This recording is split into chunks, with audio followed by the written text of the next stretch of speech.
Hello, chaps over there. I see a good-looking chap wearing a blazer in black and white. Can you hear me?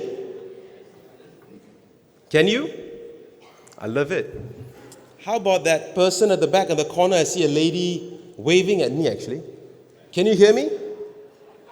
Can you hear me? All right, let's begin.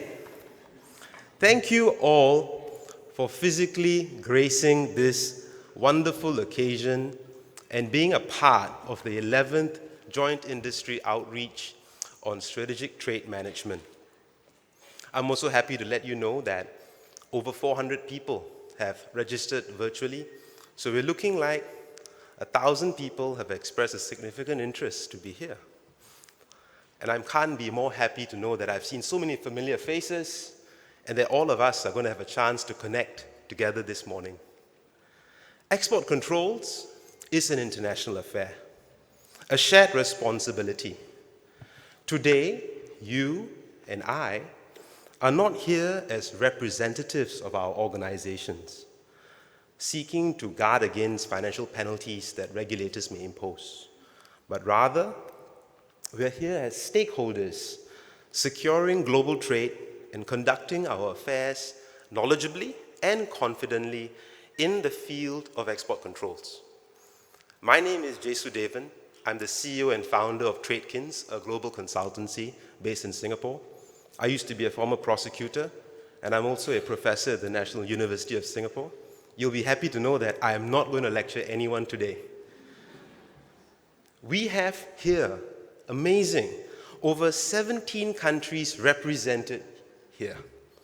Welcome India, the United States, Thailand, Sri Lanka, Cambodia, Philippines, Malaysia, People's Republic of China, Australia, South Korea, Hong Kong SAR, Slovenia, Japan, Indonesia, Norway, Germany, and France.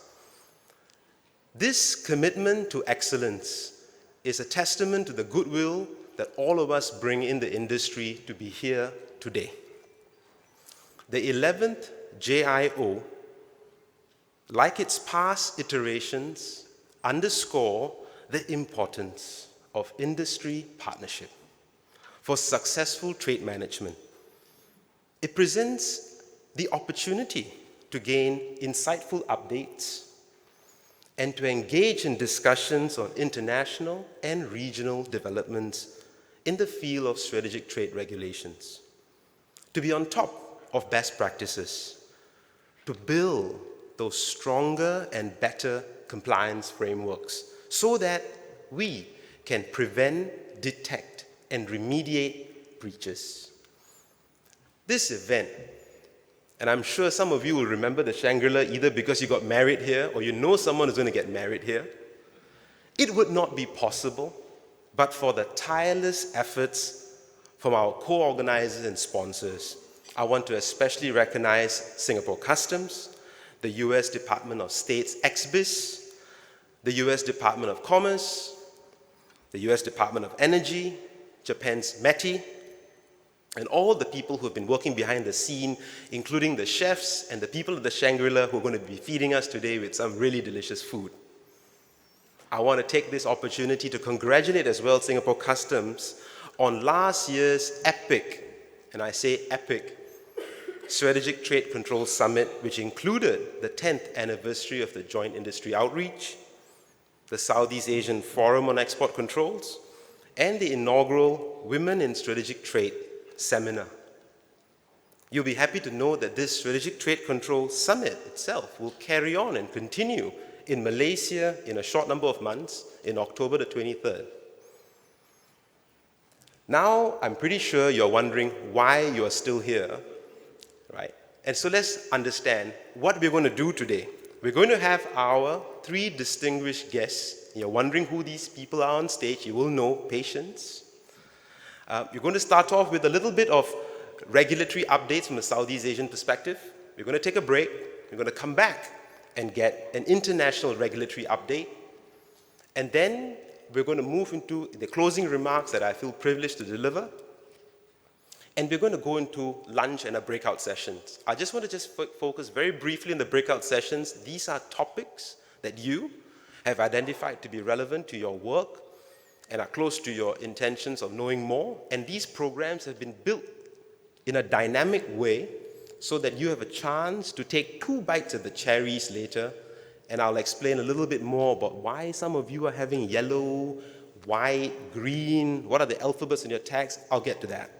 But now, without further ado, before I invite our guests, a public service announcement. The exits, you know, you just came in through them, and the toilets are behind them.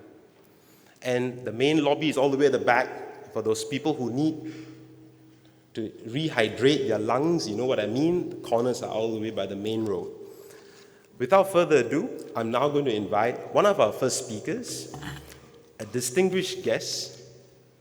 He is a self-confessed serial entrepreneur, a person, from my research, that shows that he has his heart certainly in the right place, because he was the co-founder and chairman or chairperson of Education Superhighway, a non-profit organization that brought high-speed internet to over 49 million children in the K-12 level nationwide in the US.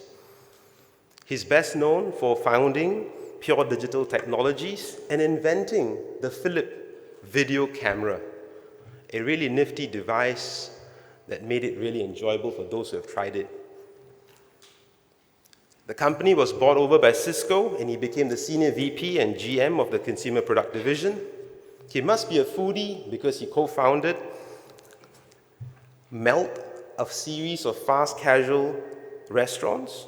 And previously, he was the president and CEO of Sega.com, as well as the founder and CEO of Family Wonder and entertainment and technology company. Without further ado, I present to you Ambassador Jonathan Kaplan, please.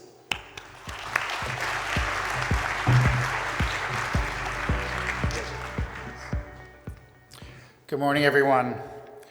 Thank you so much for having me here today, and thank you so much for co-hosting this really important event. It's wonderful to see so many senior delegates from around the world seated alongside the vibrant Singapore and ASEAN business communities. It's my sincere pleasure to be here to join you for the 11th Annual Joint Industry Outreach Event on Strategic Trade. Let me start by offering my take on a few challenges we are all facing around the globe. First, and pressing, Russia's unprovoked aggression continues in Ukraine. Civilians are being brutalized, and children continue to be abducted. And President Putin has given no sign that he is serious or even interested in withdrawal or a just peace. It's a real human catastrophe. And let me be clear, this isn't just about Russians and Ukrainians. The economic consequences of the invasion have long-lasting global effects. We are seeing a decimation of grain exports, supply chain disruptions, and a significant and costly recalibration of global banking to eventually try to economically isolate Russia and those supporting Putin's atrocities in Ukraine. Even the supply chain of everyday commercial products must be examined. Because of these once innocuous components are now unfortunately ending up in Russian missiles, deadly drones, and are being used to terrorize and kill others.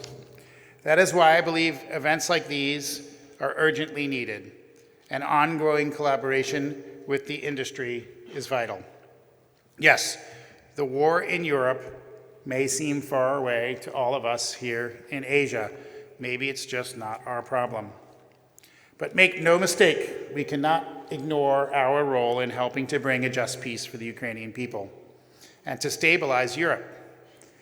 Even though we are watching some in this region cheering Russia along and unabashedly providing military equipment and financial assistance to the war, this must stop. Second, the region too has its fair share of sovereignty disputes and domestic unrest. Tensions that once remained beneath the calm surface are now front and center in the Indo-Pacific. Partnerships and resilience can mitigate these risks and prepare us all for geopolitical uncertainty that is now becoming our collective reality. Third, there's China. President Biden stated in his State of the Union remarks that the United States seeks competition, not conflict, with China. This is not our rhetoric only for the cameras. This is a reality. We don't seek conflict with China. So I want to remind everyone here, outside of North America, China remains the largest partner of the United States, supporting millions of jobs in the United States. From soybeans to smartphones, U.S. exports continue to be sought after by China, and we continue to purchase millions of products from them. China sends over 300,000 students to school in the United States, an invaluable people-to-people exchange for both our countries. And hundreds of thousands of Americans live, work, and visit China. The reality is, a future without a strong U.S. and China partnership is virtually impossible for us to imagine. And a brute force rupture in our relationship would be a disaster to both of our countries, and it will destabilize our world. Fourth, Singapore and ASEAN. You are all critical. The United States and Singapore has enjoyed more than 55 years of diplomatic relations, and over the course of this partnership, we have developed a vital economic relationship that has significantly strengthened both of our countries. And ASEAN represents the world's fourth largest market to the United States, with U.S. trade totaling more than $440 billion just last year. There are over 6,200 U.S. companies that operate within ASEAN, and more than half of them are right here in Singapore. In the past several decades, Singapore has become a location of choice for U.S. business and a critical regional hub for our growing access to ASEAN markets. A year ago, the Biden administration, together with 13 of our closest partners in the region, launched the Indo-Pacific Economic Framework. Many of you have heard this acronym, but some of you might not recognize how important this next-generation framework will become to the region and to many of your businesses. The IPEF partnership is being developed to write a new approach for economic prosperity and security. We're developing a 21st century economic agreement that will address the 21st century challenges that we all face. With the significant changes that I've discussed and that we're seeing in this world, agreements like IPEF will help to mitigate imminent geopolitical risk. They will develop new rules that are necessary for a safe digital economy. They will secure and de-risk our supply chains. They will effectively tackle climate change and bring prosperity to our developing partners, as well as expand our already successful and extremely strong economic relationships with our developed friends. The IPEF partners are also negotiating to bring a high set standards of rules that will foster inclusivity, that will help our workers thrive in the region and allow our companies to deliver real opportunities for their people. They will define the future of trade, of supply chain resilience, clean energy, decarbonization, and infrastructure. They'll provide guidance on taxation, on anti-corruption, and will try to make the region more safe. And everyone in this room has an important role to play. You, this community, are the eyes and ears of the economic security of Singapore and of the ASEAN region. You are the ones that receive these suspicious inquiries. You see this unusual activity, and you know what is right and what is wrong in your business relationships.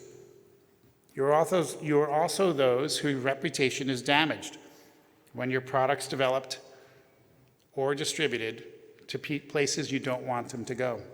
Suddenly you find they're being used for illegal weapons or tools to suppress human rights.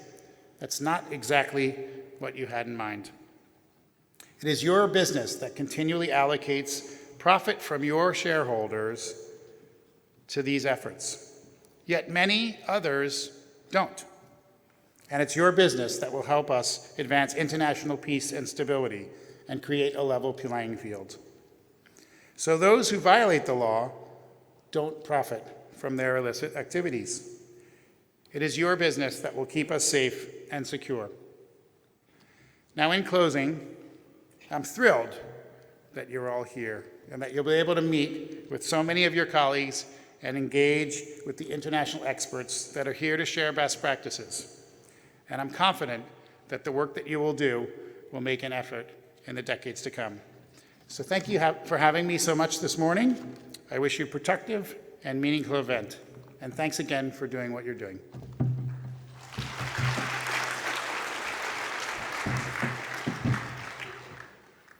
Our next distinguished speaker is the Director of the Office of International Affairs for Security Export Control from the Ministry of Economy and Trade and Industry.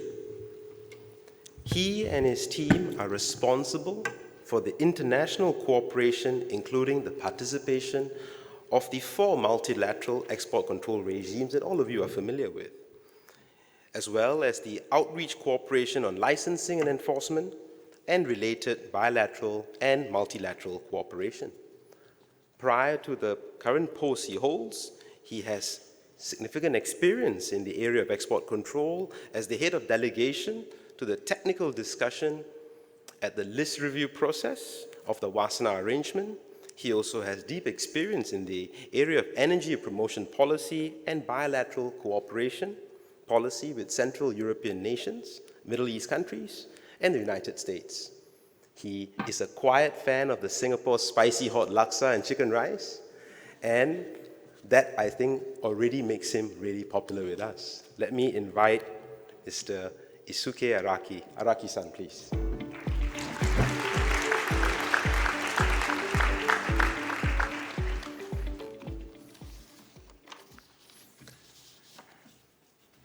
Thank you for your kind introduction, and thank you for having this opportunity. It's my honor to have the opportunity to say a few words for the opening of the 11th Joint Industry Outreach Seminar on Strategic Trade Management on behalf of the Government of Japan.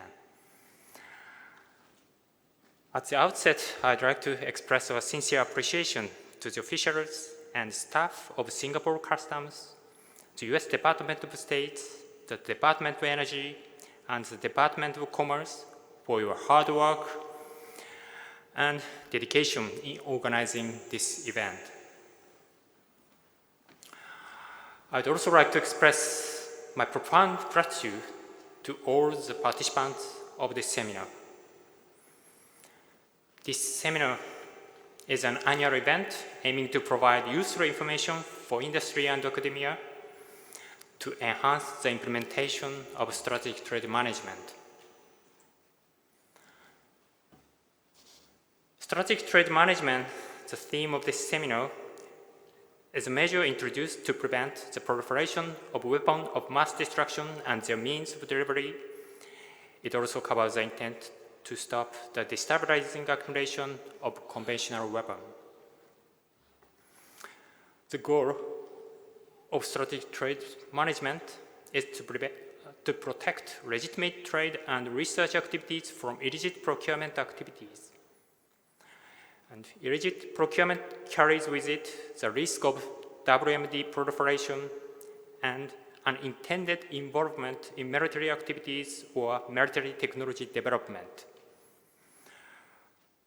For that purpose, strategic trade management needs to respond to challenges such as more diversified and sophisticated means of illicit procurement.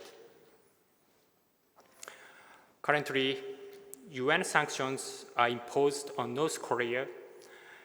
North Korea has been intensifying its nuclear and missile development activities, including its ballistic missile launches in violation of relevant UN Security Council resolution. Some 40 countries are also imposing sanctions against Russia.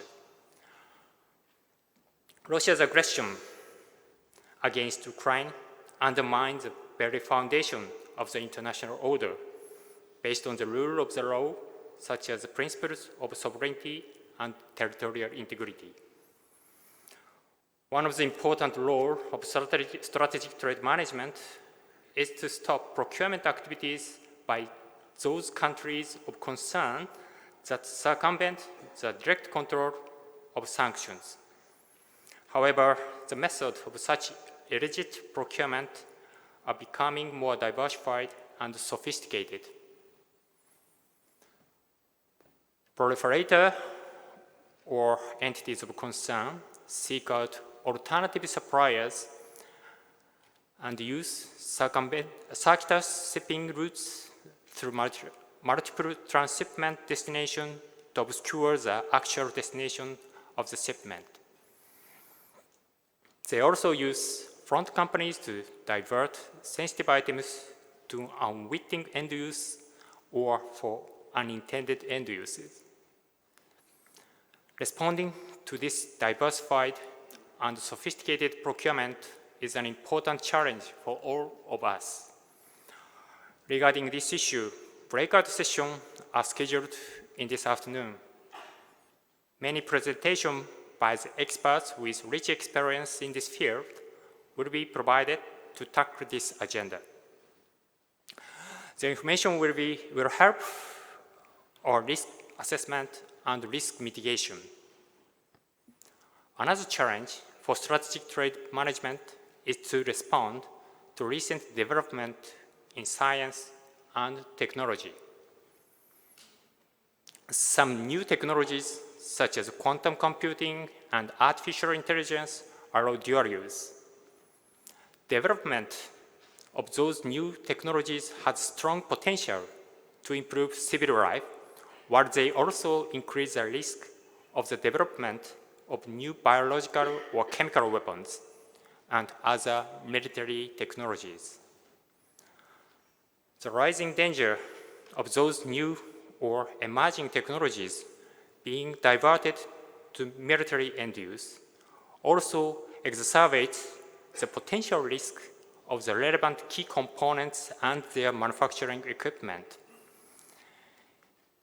In some areas, such as so-called emerging and foundational technologies, the borderline between military and civil application is becoming increasingly thinner and more fragile.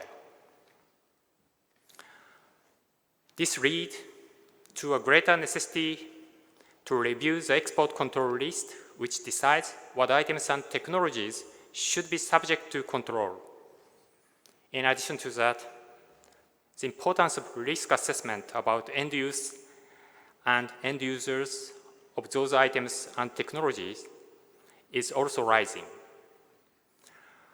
Against the backdrop of growing security risks in the implementation of strategic trade management, updates of each country's regulation are increasing.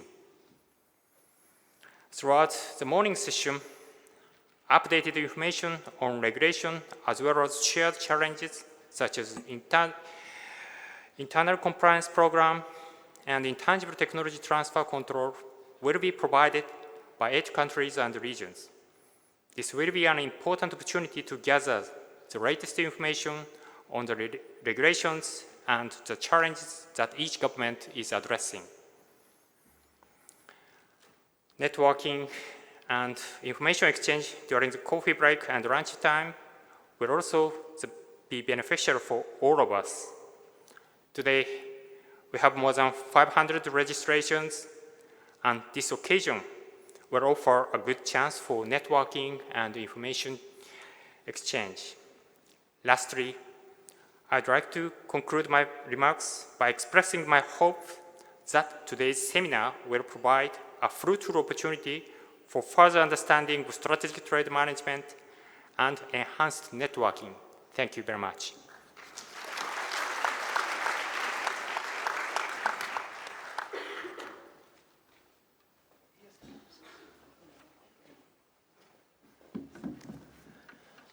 Before we get to our last guest, we're going to keep you in suspense, and we're going to invite our guests to do a brief photo taking first. So just bear with us while we get some administrative arrangements done.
leaving, I would say, the best for the last maybe now, is the Senior Assistant Director General of Trade. He was appointed to this role in the Singapore Customs on the 1st of January 2020, a period that I think all of us collectively remember as the pandemic. As the Senior Assistant Director General of Trade, he oversees the Trade Division, which includes promoting and administering all customs schemes, developing and maintaining an efficient and facilitative framework, providing advice on valuation, challenging areas such as the rules of origin, the harmonization system of classification, and upholding Singapore's customs procedures and trade facilitation obligations, including trade enforcement steps. Prior to his appointment, he was the Senior Assistant Director General of Policy and Planning. For those of you who don't know, he's an avid cyclist, so there are 330 kilometers worth of cycling track in Singapore to be explored, and I wonder whether he has tried them all.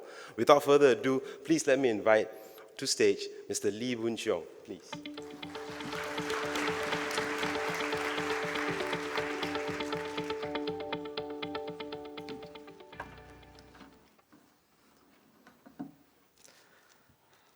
Ambassador Jonathan Kaplan, United States Ambassador to Singapore, Embassies of the United States, Mr. Asuki Araki, Director of International Affairs for Security, Export Control, Ministry of Economy, Trade and Industry of Japan, distinguished speakers, guests, and participants, ladies and gentlemen, a very good morning to you. On behalf of Singapore Customs, I extend my warmest welcome to each and every one of you to the 11th Joint Industry Outreach Seminar on Strategic Trade Management, jointly brought to you by the U.S. Department of Commerce, Bureau of Industry and Security, Department of State Export Control and Related Border Security Program, Department of Energy, Japan Ministry of Economy, Trade and Industry, and Singapore Customs. We are pleased to see a good turnout for this year's event, comprising a diverse audience of industry practitioners, businesses, as well as government officials, amounting to about 500 participants present here in person today, and an additional more than 400 participants joining us virtually from different parts of the world. Today, we gather with a common purpose: to enhance our understanding of strategic trade control mechanism and to stay abreast of the latest regulatory update.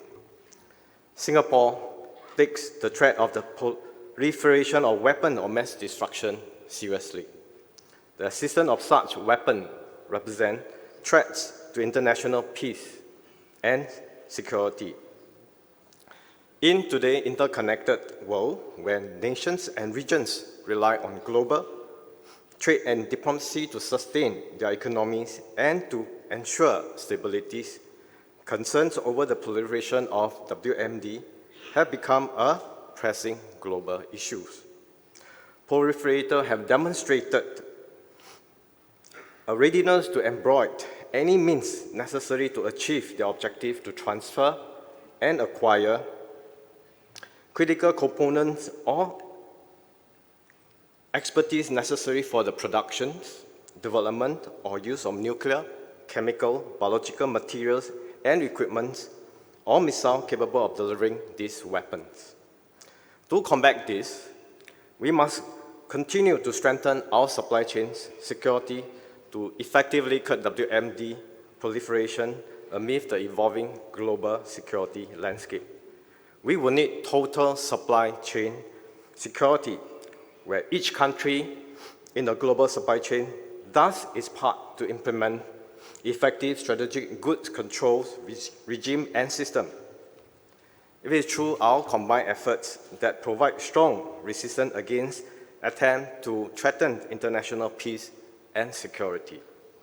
Thus, while regulators continue to facilitate trading activities for legitimate industry players, it is vital that both regulator and industry players remain vigilant, adopt a proactive approach to identify areas of vulnerabilities and prevent any abuse by proliferator. Ultimately, a secure and robust supply chain security framework is critical to maintaining the confidence in our trading partners, which is essential for nations and businesses as it is a catalyst for promoting international trade, attracting foreign direct investment, and fostering economic growth. The current geopolitical situation adds to the complexity of total supply chain security.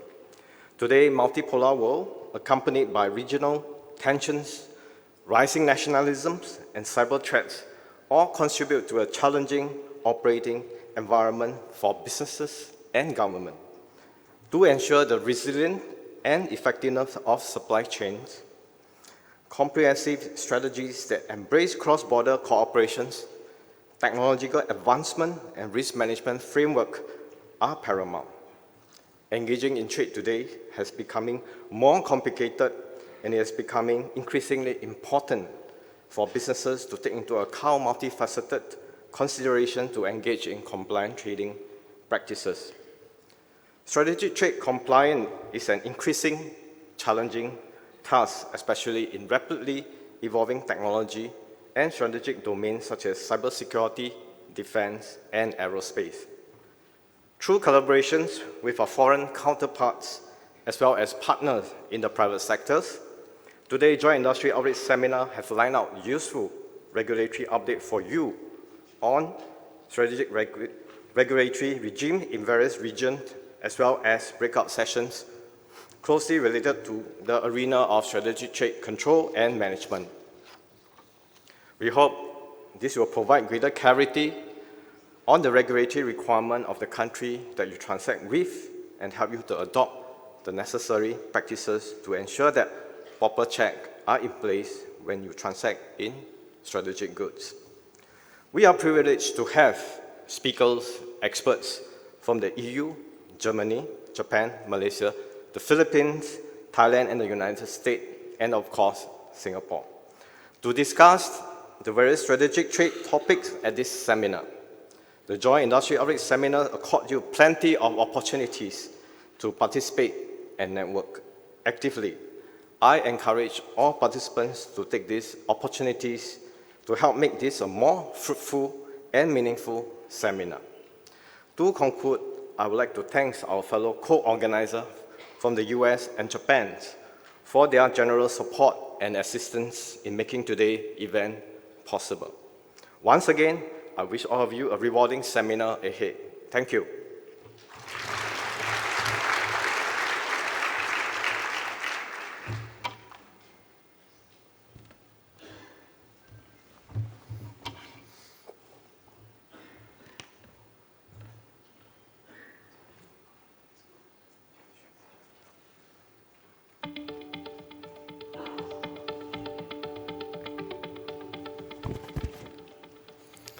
Okay, now it gets exciting. Y'all don't look excited though. Usually after this part, when the serious bit gets done, then everyone kind of smiles. And I see some smile now. That's nice. Okay, so welcome again to the JIO. You can call me Jesu now that we are all informal. And let me kind of like get this going a little bit, right? We're going to be using Mentimeter. So for all of you who don't have a smartphone, you're in the wrong conference. You have to have a smartphone. Kidding. If you don't have one, I can borrow mine. So what I want you to try right now is, I'm sure a lot of you already are very familiar. Scan the QR code and try and log in because we're going to be using this a little bit and I want to give you a chance to get ahead of the curve. So is everyone going to try? But before you try, and as you try, how about maybe saying hi to the person on your left or someone from another table? Can we? Can we try that? Then we're going to have a small quiz. Do you know the person on your left? And then you might get a prize. Come on, the tables to the right. I see, oh, that gentleman is really cool. He's standing up and walking across. All right. Do a leg tap, fist bump. That table there, are you all excited about knowing the table beside you? That's right. Well done.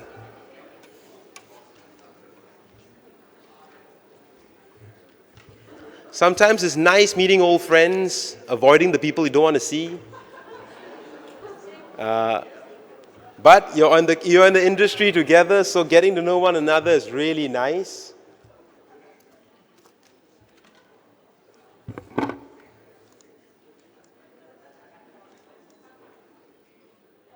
Okay, so you've kind of done some kind of introduction. You kind of know, I hope, at least one person beside you.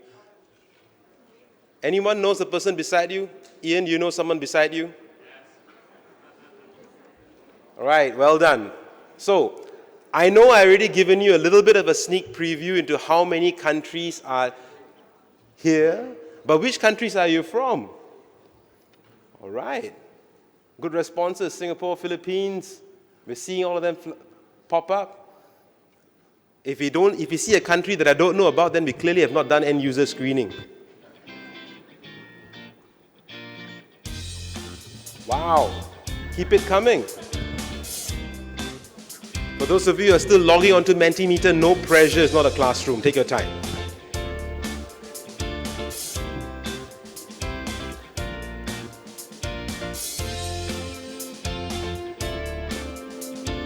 I see a country called Stacy. I love it.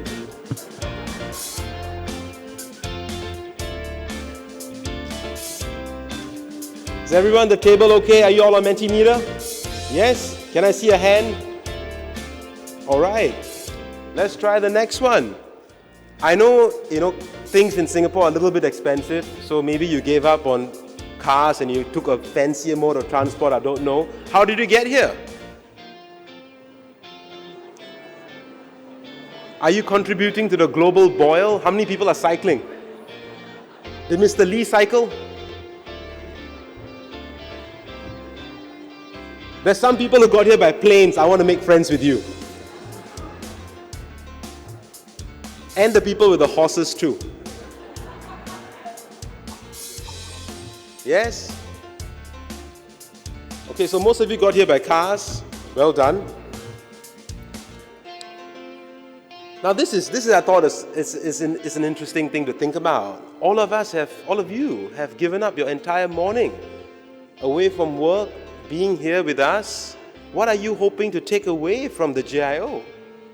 I saw a good meal. That's nice.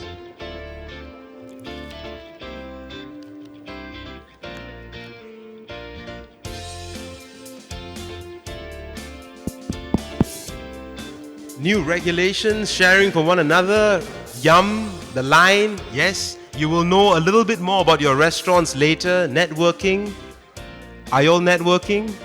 I see there being a lot of interest in regulatory updates. I think that's fantastic. You're going to be hitting that off immediately right after this. Update on the MTCR policy, good knowledge, meeting friends. Inspiration, I like that. Who put that out? Inspiration, you raise your hands up. Sarah, nice.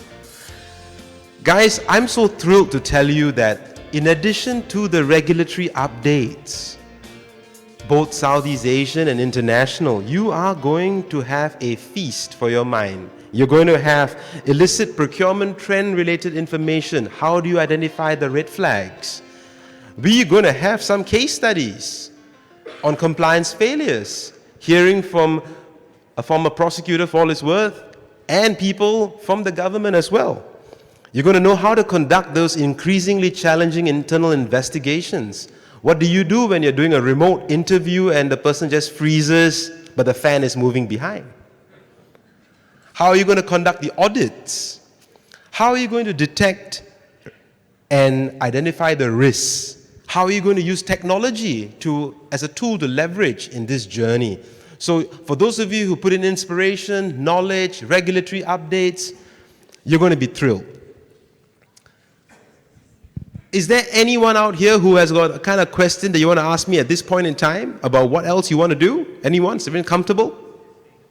All right. So we are going to transition any point in time now to a part that you are waiting for. Someone wants to find a girlfriend. You're in the right place. Because after you find the girlfriend, we can connect with Cheryl from the Shangri-La. She can bring you on a tour, find out the ballrooms. In fact, I should tell you this now. So where you are seated, this big ballroom is going to become 3 ballrooms. So if your wedding has 100 people, take a third. 200, go beyond. 300, take the whole place. Okay, so you can do the tour later. So coming back to the serious note, right? We're going to move now to the Southeast Asia regulatory updates. It's a deep privilege for me to introduce to you who is your moderator. The moderator is going to introduce the panelists so that I can sit down and drink some water. Moderator is the head of the Division 212 of listed dual-use items from the Federal Office of Economic Affairs and Export Control, also known as BAFA. She has been with the federal office, BAFA, since 2013, and since November 2020, assumed the role of the head of division, licenses for dual-use items. She's also been the chair of the consultative group of the Nuclear Supplies Group, NSG, since 2019, one of the multilateral export control regimes. Without further ado, please let me invite onto stage Ms. Miriam Koffendorfer, please. We also take the time to also have onto stage our distinguished panelists.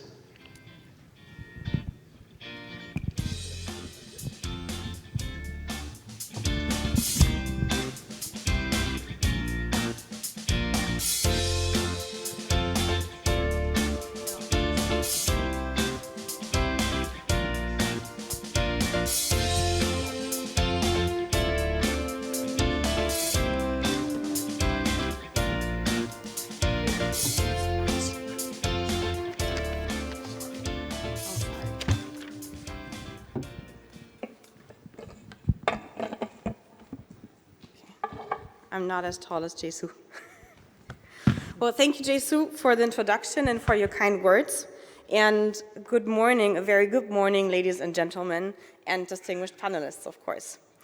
I welcome you all to Panel 1, Southeast Asia Regulatory Updates of this year's Joint Industry Outreach Seminar on Strategic Trade Management in beautiful Singapore.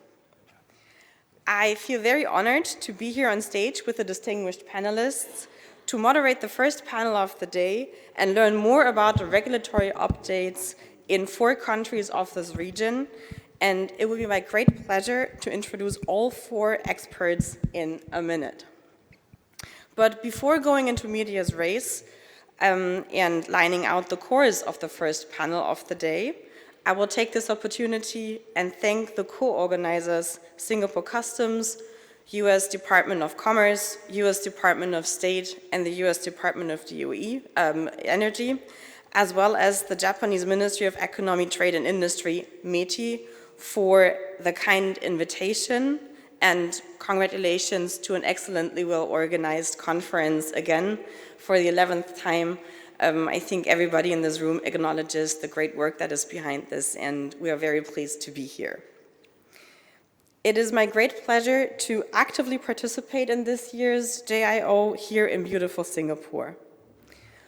It is a great pleasure because, and I think I can speak for everybody here, this conference once again provides us all the valuable opportunity to exchange experiences and enhance cooperation and coordination when implementing and practicing export controls with a view towards our common goal and shared endeavor as set out by UN Security Council Regulation 1540 to ensure that trade for peaceful purposes does not contribute to the proliferation of weapons of mass destruction, as well as uncontrolled accumulation of conventional weapons, in order that international trade is for peaceful purposes is possible, especially in challenging times like we are currently facing.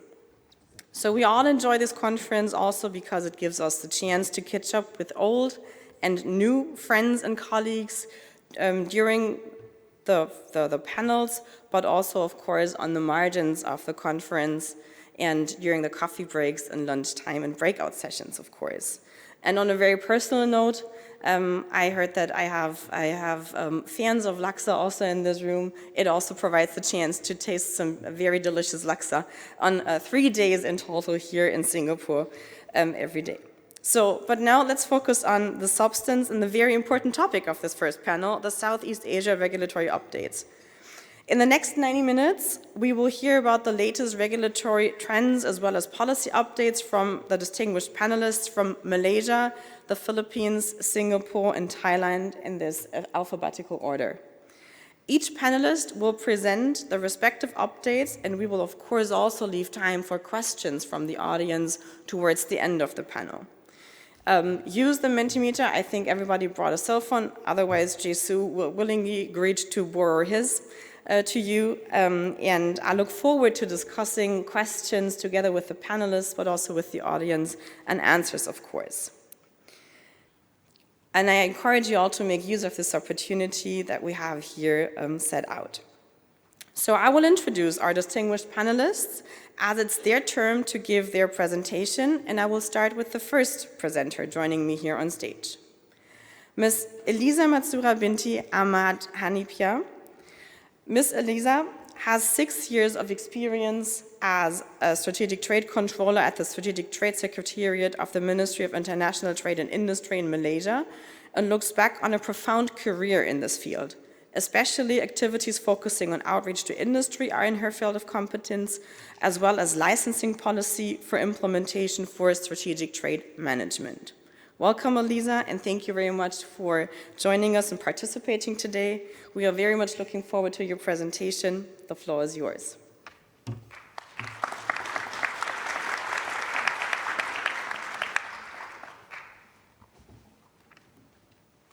Assalamualaikum and a very good morning, ladies and gentlemen, esteemed panelists and moderator. Thank you for the kind introduction.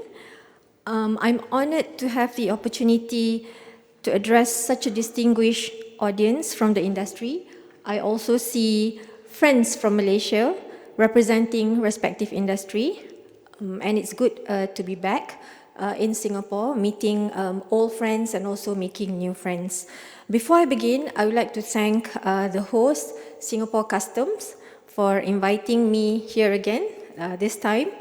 And I would like to start with my presentation with some sharing on the Malaysia's strategic trade management update. I have divided the content to 4 components: regulatory, enhancement, statistics, and also engagement. I will start with regulatory, key updates in relation to Strategic Trade Act 2010. So, following the enactment of the Abolition of Mandatory Death Penalty Act 2023, Act 846, the legislation is seen as a reform with the necessary amendment on all provisions, including the STA 2010. So this act was gazetted on the 16 June 2023 and come into force on the July 4th. So what does the amendment constitutes?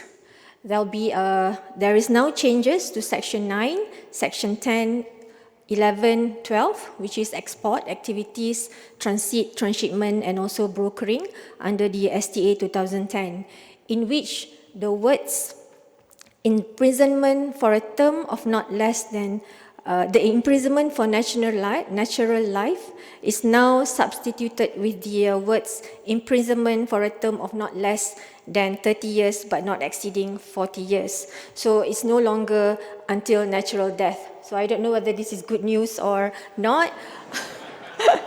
But this is it. Why we do this is because the abolition of the mandatory death penalty is seen as an important step toward aligning with international human rights norms, as well as brings Malaysia closer to the majority of countries that have eliminated capital punishment altogether. So in principle, the death penalty remains applicable, but the court now has the discretion to impose the death penalty or imprisonment for a period of less than 30 years but not exceeding 40 years. So I guess that's one step closer towards meeting the best practice. Next is on the control list. We have our 2023 control list, strategic trade item list, which incorporates the EU 2021 and 2022 dual use list. The recent amendment is reflected in the strategic trade strategic items order amendment 2023. So this is available in our MITI portal. This basically was gazetted on the 28th June 2023, and the list came into force just recently, 1st August 2023.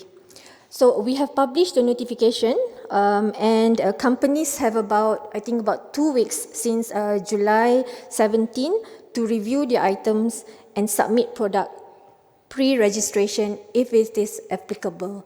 As you know, there are new items on the EU list, so it is now reflected in the Malaysian list. So our list is about 1 year behind because of a domestic process. We need to do translation into Bahasa Malaysia. So usually it will be 1 year behind, and if there's a need to incorporate changes through to be aligned with the EU control list, we will use catch-all controls in terms of the operations. So next is I would like to share the iteration for single permit holders. Register and record keeping forms a vital part in the STA. In fact, there's a specific chapter in the legislation, that is chapter 5. So reference can be made to section 24 of the Act and regulation 30 of the Strategic Trade Regulations 2010. The requirement to provide the delivery verification statement to the relevant authority, or usually we refer it as Form 6, is stipulated in section 10, 11 and 12 of the Act. It must be submitted to the relevant permit issuing agencies. There are 4 in Malaysia. If the permit is issued by MITI, so you need to submit to the Strategic Trade Secretariat. If the permit is issued by the Malaysian Communications and Multimedia Commissions, to the Strategic Trade Department of MCMC, and for nuclear related items, permit will be issued by the Atomic Energy Department under the so you need to submit to the Atomic Energy Department under the Ministry of Science, Technology and Innovation. We also have permits issued by the Pharmaceutical Services Division. That would be under the Ministry of Health. So you need to do the necessary submission, and the DVS must be accompanied with proof of delivery. What is proof of delivery? We usually refer to delivery document provided by the logistic company with recipient and end user details, or also confirmation by the recipient through email. So it can be submitted in hard copy, but of course today we encourage in soft copy. So PDF format via email is also acceptable. So export, transit and transshipment permit holder, single permit holder, are required to maintain a register in such form prescribed under the Act and keep all documents for a period of 6 years from the date of the end of calendar year in which the Act is carried out. The record shall be available for inspection. You know who will do the inspection? The 4 permit issuing agencies that I mentioned earlier. So these, the authorized officers from the respective agencies will do the inspection as and when required, and including program like evaluation program, which we do annually. And failure to adhere to this regulation is an offence, and beginning 1st June 2022, last year, offender may subject to a compound penalty under the Strategic Trade Compounding of Offences Regulations 2022. I will move to enhancement updates. In relation to the e-permit STA system, which has been in use since the implementation of STA in 2011. The necessary enhancement was conducted with a new e-permit involving the National Authority Chemical Weapons Convention.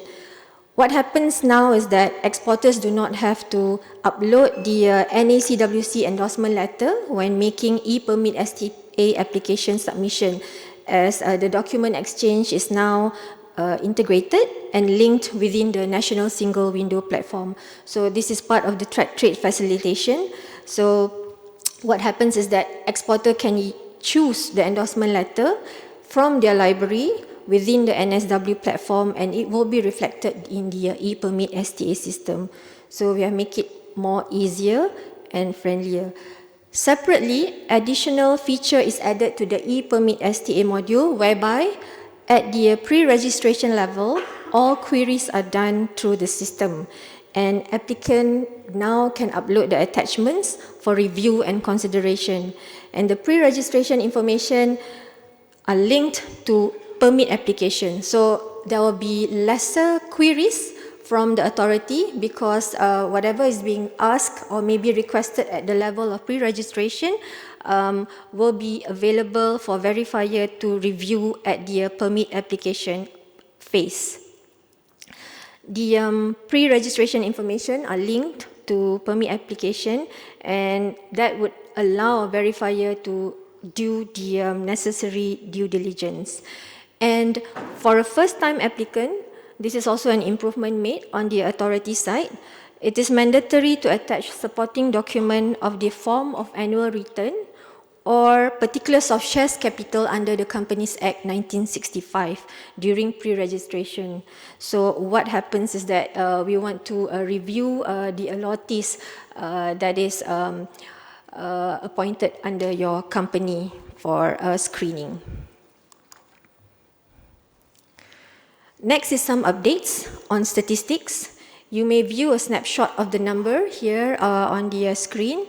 The total approved e-permit STA continued to be at the declining trend since year 2020, corresponding to the global economic outlook scenarios, and given that Malaysia's economy was on a recovery phase.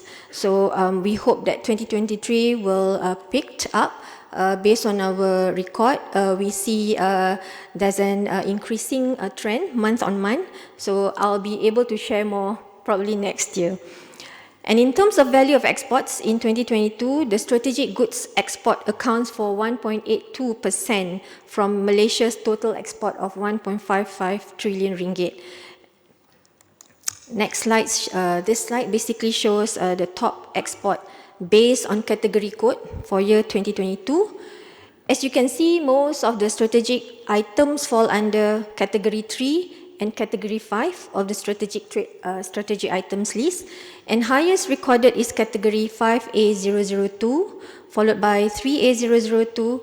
The third top export is 1A004, fourth 2B350, and at number 5, 1C350.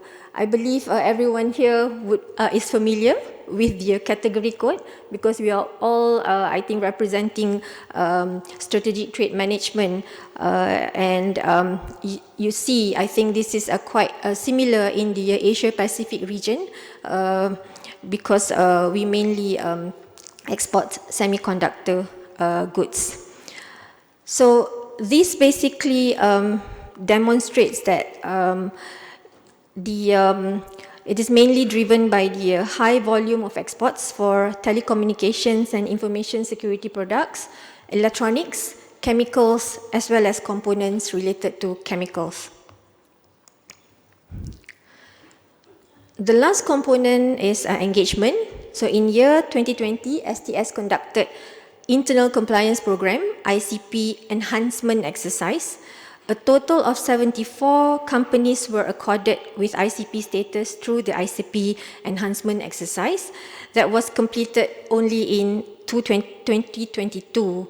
And the delay was due to the COVID-19 pandemic. And to date, we have 76 ICP companies out of 279 active companies.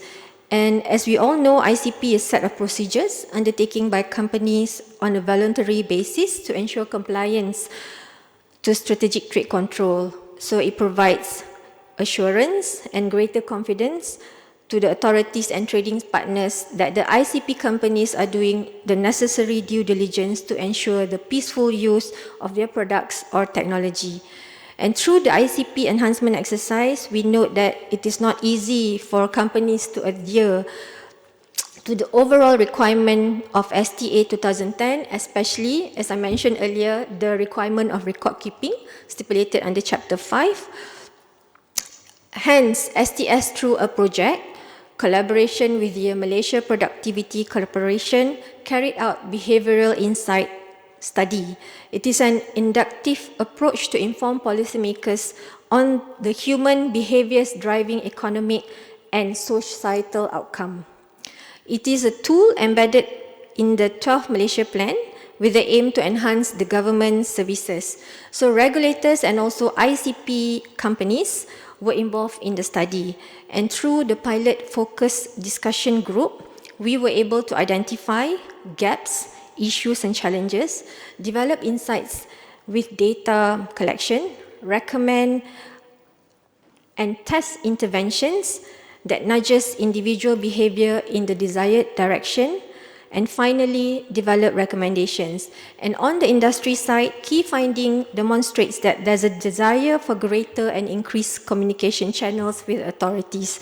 Every time I see the industry, I feel like they just don't have, it's just not enough for them to meet the regulators. So I know there's a lot of communication required, and agree very much that we need to talk more. And in relation to compliance, there's a clear difference to teams or management involvement across the ICP companies, mainly due to management commitment as well as lack of experience and exposure among the export control officer. The BI study reinforces the need for a continued engagement with mainly the industry as well as agencies. So we continue to support business to trade in a safe trading environment through the effective implementation of the STA 2010.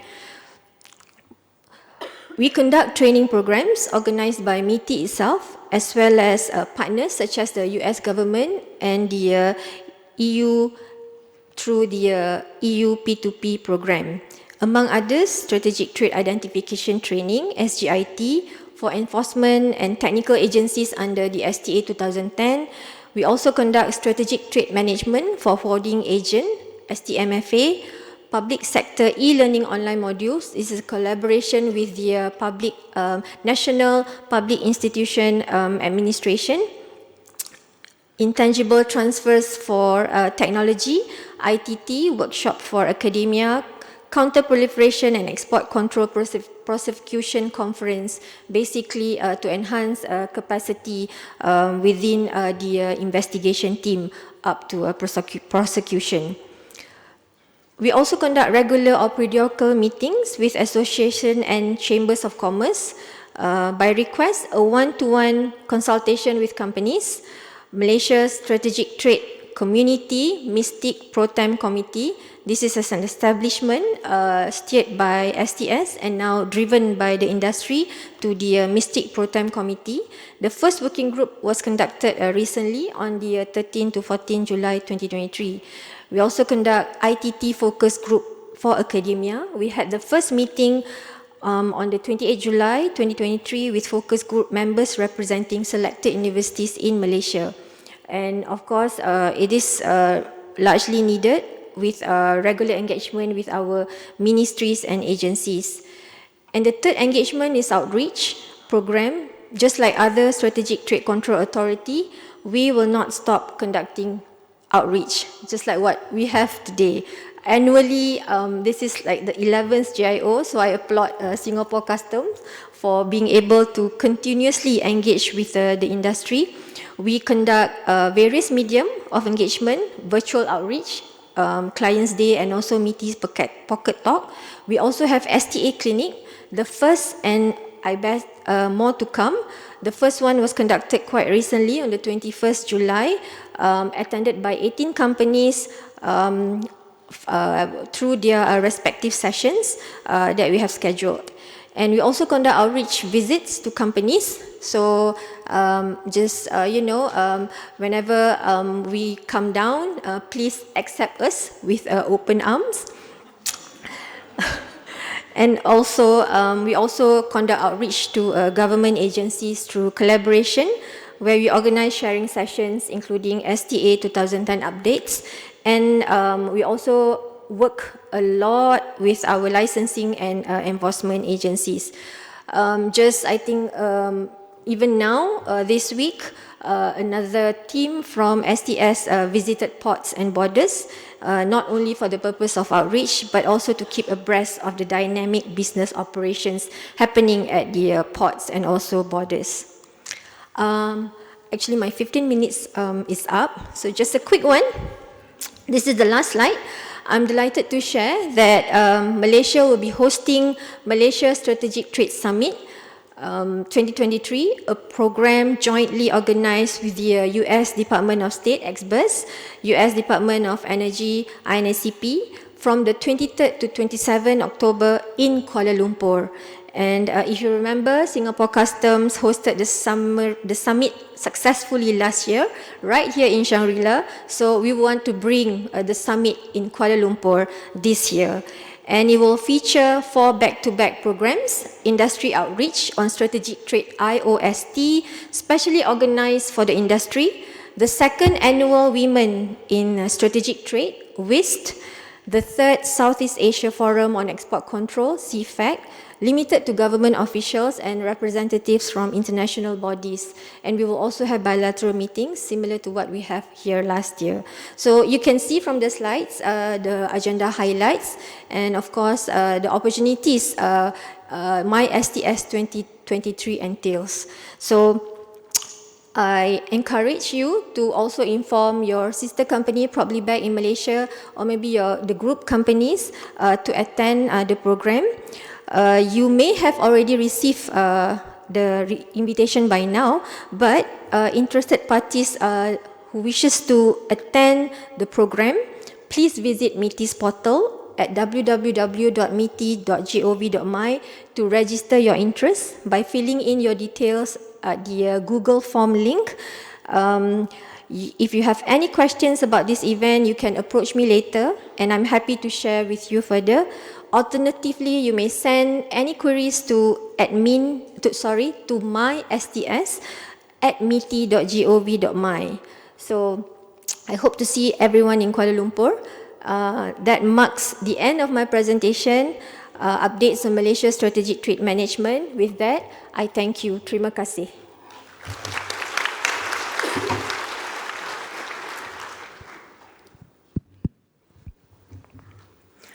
Thank you very much, Eliza, for a very insightful presentation and about the recent updates Malaysia has taken on export controls and the regulation, but also the policies, and also sharing some statistics with us on exports going out of Malaysia, as well as your engagement with exporters and your strong commitment to outreach engagements, which I think is underscored by Malaysia taking up the Strategic Trade Summit in October this year. And we're all, I think, looking forward to it. Thank you very much. So, second presenter of our panel is Ms. Attorney Janice Seisten Dimayakyak.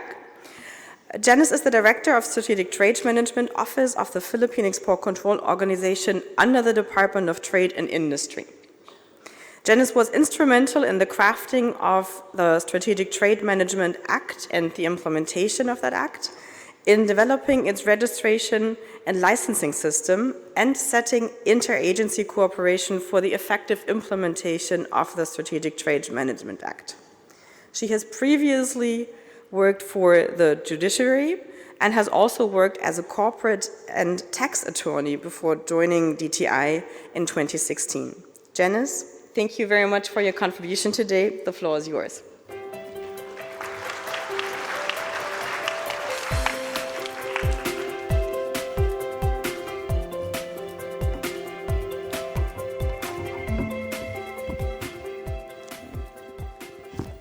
I hope you can all see me. I'm not as tall as Miriam or Ellie. So thank you, Miriam, for that very kind introduction. Magandang umaga po sa inyong lahat. Good morning, everyone. First and foremost, before I begin, on behalf of my department secretary and my undersecretary, I would like to thank Singapore Customs, US XBIS, US DOE, US Department of Commerce, and Japan METI for inviting the Philippines to the 11th iteration of the Joint Industry Outreach on Strategic Trade Management here in Singapore. So my presentation for this morning is divided into two parts. The first portion is a high-level overview of what the STMA is all about, because there may be some of you who have not heard of our legislation yet. And the second portion of my presentation will focus on updates on what we're doing so far in implementing the Strategic Trade Management Act in the Philippines. So let's begin. Republic Act number 10697, or the Strategic Trade Management Act, was enacted on November 13, 2015. The STMA complements and reinforces international treaties, protocols, and conventions relevant to non-proliferation, including the Treaty on Non-Proliferation of Nuclear Weapons, Chemical Weapons Convention, the Arms Trade Treaty, and UN's SCR 1540, among others. The STMA also created our office, the Strategic Trade Management Office, or STMO, which is a line bureau under the Department of Trade and Industry. And it is mandated to establish strategic trade management systems or export control systems in the country. The STMO, as a regulatory body, issues three types of authorizations. First, you can see here individual authorizations, which are valid for 2 years. Global authorizations, or in some jurisdictions are called bulk licenses, which are valid for 5 years. And we have what we call general authorizations, which are valid for a lifetime until revoked or amended by the STMO. The STMO also has three main mandates under the STMA, the first of which is to prevent the proliferation of weapons of mass destruction and conventional weapons. The second is to maintain international peace and security. And the third is to promote trade and investment in strategic goods. The STMO also regulates the export, import, transit, and transshipment, re-export, and reassignment of strategic goods, software, and technology. And this also includes provision of related services. One thing to keep in mind with respect to activities covered by the STMA is that these are all cross-border activities. Thus, all entities in the Philippines who engage or who intends to engage in the cross-border trade of strategic goods are first required to mandatorily register with our office, and after registration, then you may secure now an authorization or license from the STMO. Another important thing that I would like to highlight is that for our national control list, the Philippines follows the EU control list and follows the same risk assessment criteria in assessing licenses. The strategic goods regulated in the country are compiled under what we call the National Strategic Goods List, or the NSGL, which actually has three annexes. The first annex, or Annex 1, is our military goods list. Annex 2 is our dual-use goods list. Annex 3 is our nationally controlled goods list, which is the Philippines' own control list of items subject to controls. With respect to unlisted items subject to the STMA's end-use or catch-all controls, our office issued Memorandum Circular number 21-35 to guide the industry and the public on how to verify if their export, re-export, reassignment, transit, or transshipment are subject to the end-use or catch-all conditions set forth under Section 11 of the law. The circular includes a commodity watch list, which enumerates items below the technical parameters under NSGL, but may otherwise be used for WMD or military end use. As mentioned earlier, there are several activities covered under the law. So to provide our industry stakeholders ample opportunity to comply with their obligations under the STMA, the STMO adopted a phased implementation of these activities. So in 2020, we started covering exports. By next year, we will be covering transit and transshipment. In 2025, we will cover re-export and reassignment. In 2026, we will cover provision of related services, which is broken down into 4 more activities, that is brokering, financing, transportation, and technical assistance. And lastly, imports in 2028. This slide shows you the current statistics of STMO services provided by our office.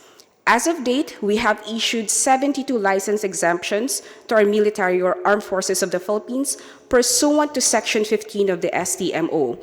So if any of you here are brokers or third parties acting for or on behalf of the armed forces of the Philippines or any of our law enforcement agencies, and you are engaged and that transaction covers import of conventional weapons under Annex 1 of the NSGL, then you may apply for a license exemption certificate with the STMO. The STMO has also processed more than 355 commodity classification requests from our industry. And as of date, we have issued 20 governmental end-use assurances for intangible transfers of technology.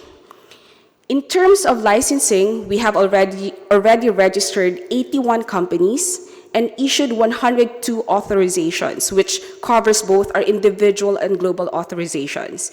And as of June this year, we have unfortunately denied 3 licenses on the grounds of a high probability or likelihood of being diverted to a state or non-state actor or other countries of concern.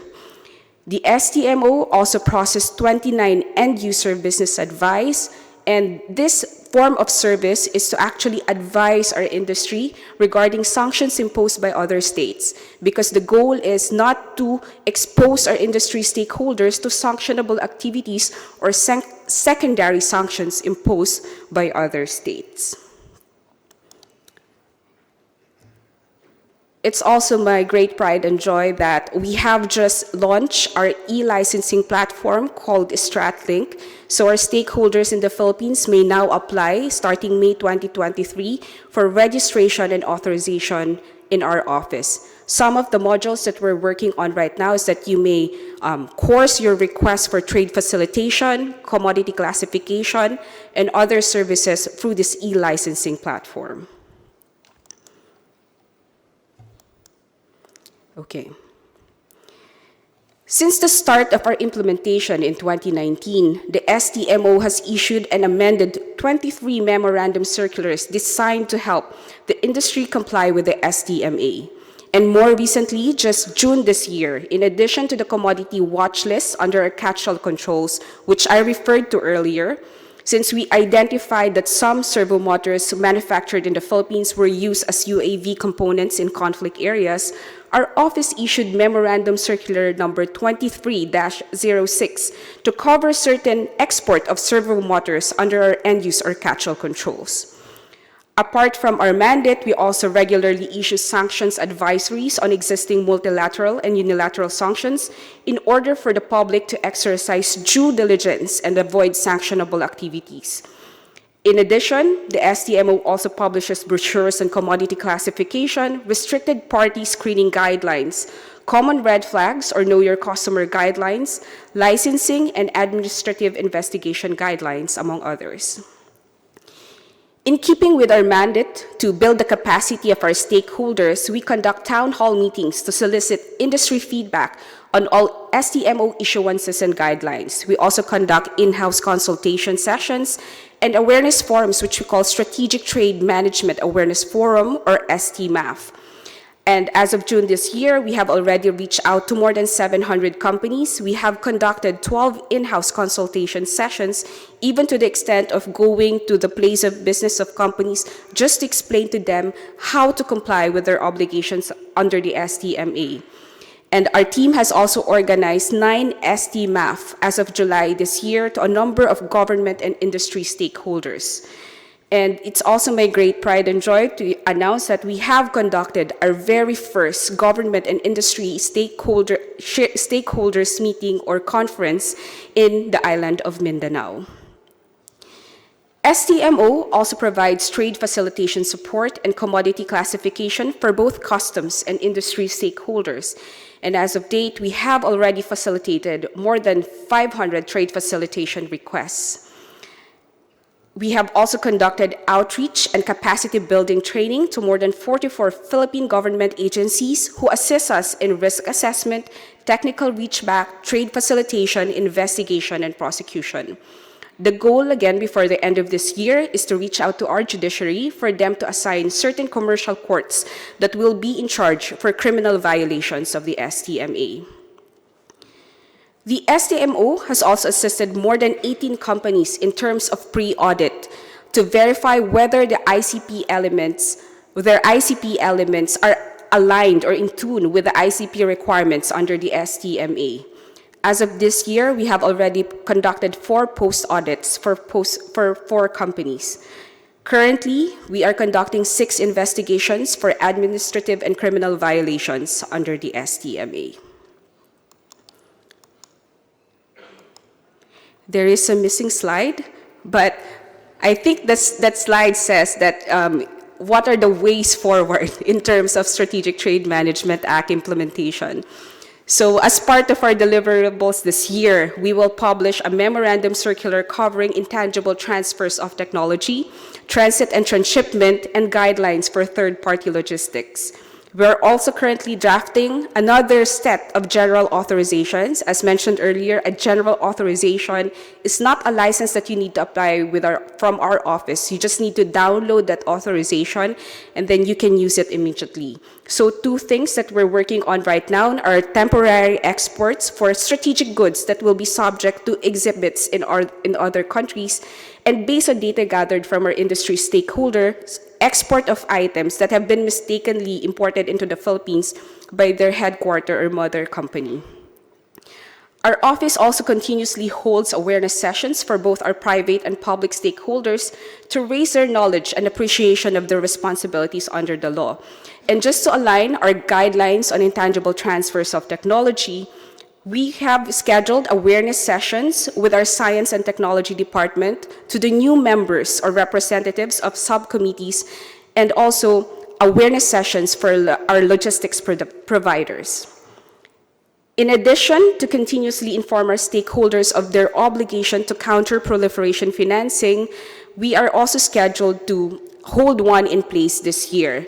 And just recently, President Marcos signed Executive Order Number 33, designating the STMO as the chair of the newly created Proliferation Financing Subcommittee, which works as the working level group of the National AML, Counterterrorism Financing, and Counterproliferation Financing Coordinating Committee.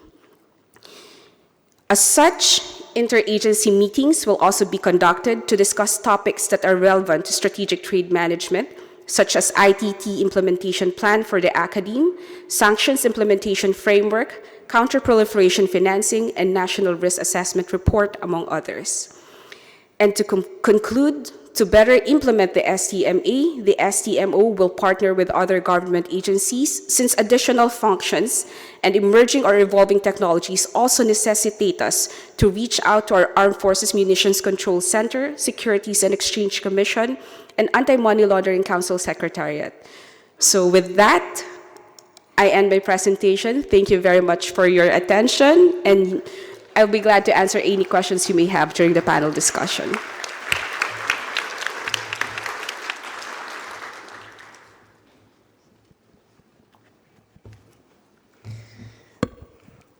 Thank you very much, Janice, for an excellent presentation about the recent updates on export controls, regulation, and policies in the Philippines, as well as also providing some facts, figures, and statistics, lining out SDMO services, including the new e-licensing platform, and of course also your flexibility regarding the missing slide. Let's work together. Maybe we can update it afterwards for reference for the audience as well. So thank you very much. Our third presentation today will focus on updates of regulation and policy in Singapore. We will have the pleasure to hear about recent updates from Ms. Lim Sok Peng. She is currently head of Trade Strategy and Security Branch of the Trade Division of Singapore Customs. The branch supports the Trade Division in providing policy inputs and strategic planning on customs trade matters, including strategic goods, UNSCR resolutions, supply chain security. She also serves as key liaison officer for foreign and local agencies on these matters. Sok Peng, welcome and thank you for joining us. You have the floor.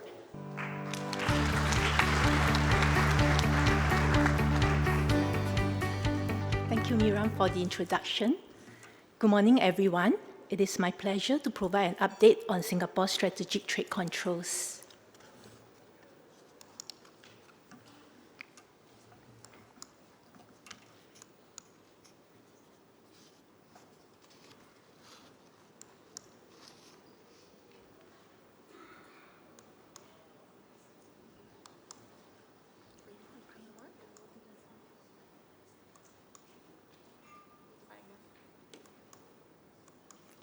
Thank you.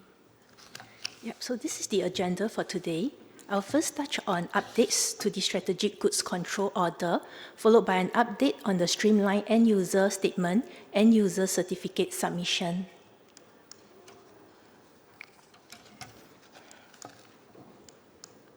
Okay, this slide shows the main Act and various subsidiary legislations governing the strategic goods control regime in Singapore. For those who are new, Singapore has put in place the Strategic Goods Control Act since 1 January 2003 to implement a stringent export control system to regulate the export, transit, transshipment, and brokering of strategic goods. Supporting the Strategic Goods Control Act are 3 subsidiary legislations which set out the operational and technical details of the main Act. The Strategic Goods Control Regulations provides the operational and detailed regulatory requirements. In this regulation, we have the 4th and 5th schedules, which list the strategic goods for which a permit will be required if they are transshipped and bought in transit through Singapore, regardless of their duration in the free trade zone. We have updated the 4th and 5th schedules last year to include 14 more missile technology control regime items to be controlled for transshipment and transit with effect from 1st October 2022. This has brought the total number of product codes controlled under the 4th and 5th schedules of the Strategic Goods Control Regulations to 149. The Strategic Goods Control Order lists the controlled strategic goods and technology, which is reviewed yearly to be in line with international standards. The Strategic Goods Control Order comprises 2 parts. Part 1 has the list of military goods and technology, while Part 2 has the dual-use list of goods and technology. For military items and technology, it was adopted from the Wasana Arrangement Munitions List, while for dual-use items and technology, it was adopted from the European Union List of Dual-Use Items, which is an amalgamation of dual-use items controlled by the 4 multilateral export control regimes, namely the Wasana Arrangement, the Missile Technology Control Regime, the Australia Group, and the Nuclear Suppliers Group. The Strategic Goods Control Brokering Order lists the items for which a registration with customs is required before brokering of these items can be carried out. Updates were made to the Strategic Goods Control Order this year, which I will elaborate in my next few slides.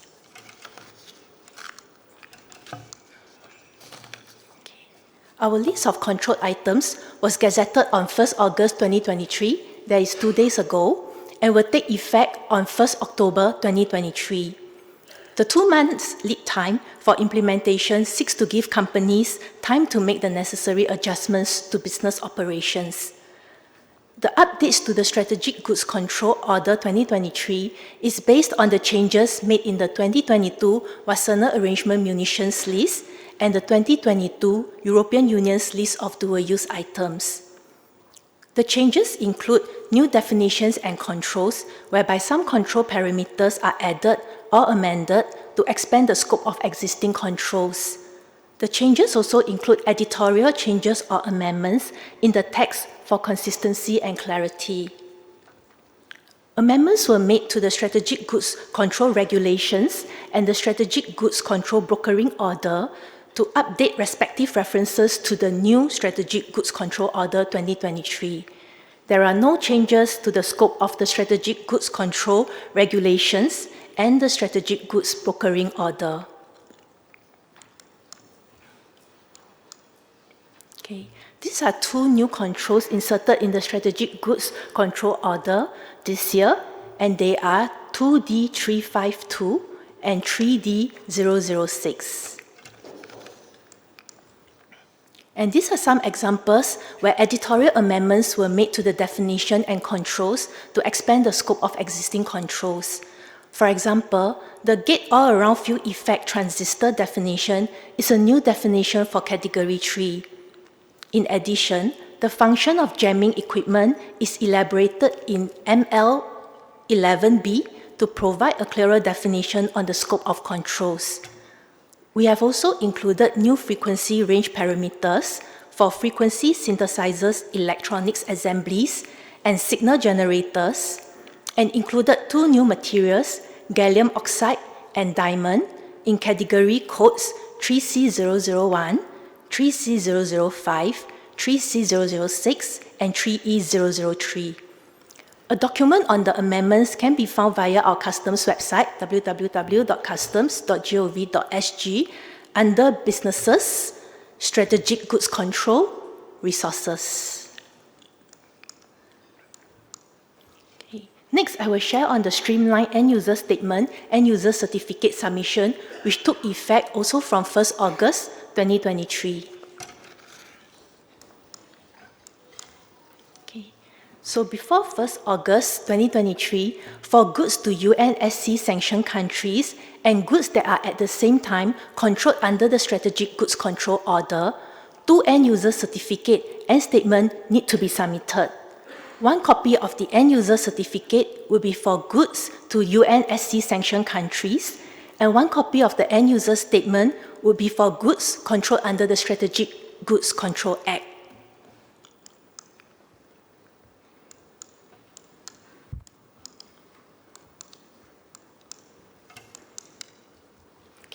Similarly, for export, transit of strategic goods and goods that are at the same time controlled under the Chemical Weapons Convention, two end-user statement and end-user certificate needs to be submitted. One end-user statement is to account for the strategic goods, and one end-user certificate is to account for the chemicals under Chemical Weapons Convention.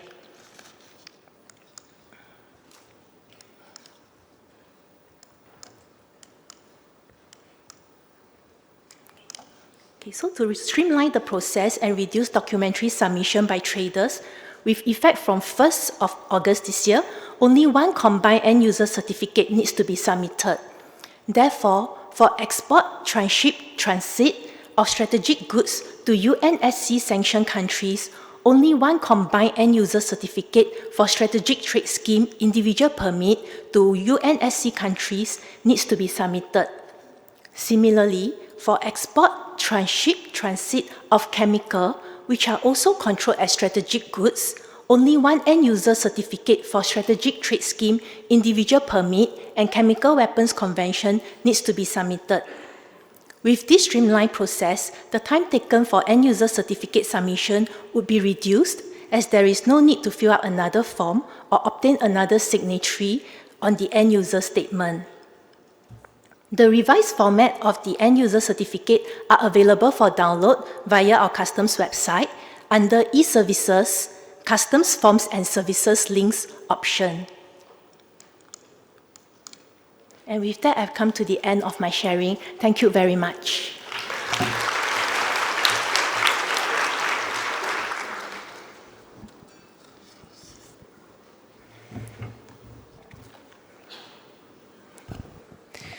Thank you so much for your excellent contribution, Sok-Peng, and for sharing insights and providing info on SGCO's recent updates on control lists, but also the just recent updates to the end-user certificates and statements that entered into effect only a couple days ago. And also, of course, where to find the information on your respective website. So last, but certainly not least, we will now hear from Ms. Valtida Ramsood about updates on export control regulations and policy in Thailand. Valtida holds the position of trade officer, not yet. Introduce Valtida first. Valtida holds the position of trade officer in the Department of Foreign Trade in the Ministry of Commerce in Thailand. As a trade regulator, she accumulated 10 years of experience specializing in dual-use items controls within the context of Thailand. Her expertise lies in regulating and managing the trade of dual-use items, ensuring compliance with international standards, and fostering national security. With a comprehensive background in dual-use item controls in Thailand, Valtida is dedicated to contributing to the growth and development of strategic trade in Thailand. I'm looking forward to hearing firsthand from you, Valtida, about the recent updates in this area. You have the floor. And now the music.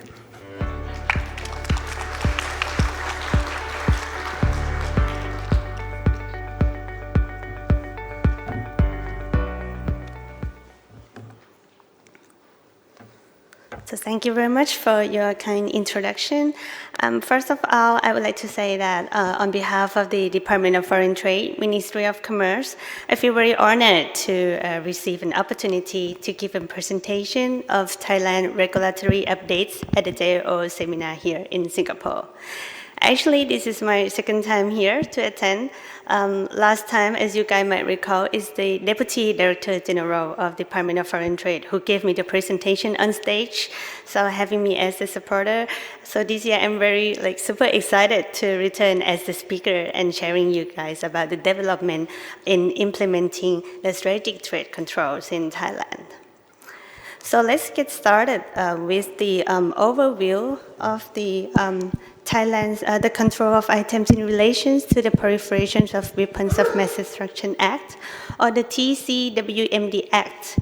As most of you already know, that Thailand, we have this act in 2009, which is quite a comprehensive piece of legislation that goes beyond the requirements of the UNSCR 1540 in terms of the strategic trade controls, allowing Thailand to exercise greater controls over items, activities, measures related to the weapons of mass destruction in the future. So here is a comparison table between the UNSCR 1540, the TCWMD Act, and our current implementation of the Department of Foreign Trade. So if you focus on the TCWMD Act, for the items, the TCWMD Act, it grants us to control not only items used in weapons of mass destruction and dual-use items, but also the military items as well. And regarding the activities, we have ensured that all activities mandated by the UNSCR 1540 are covered under the TCWMD Act. And we have also included import control measures to further strengthen our non-proliferation efforts in the future.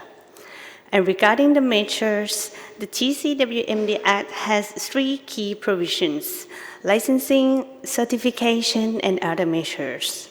However, for our current implementation of Thailand, it is evident here that we choose to have an other measures option that are the end-use and end-user control and ICP, aiming for the companies to familiarize with the strategic trade control measures before moving forward to licensing measures in the near future.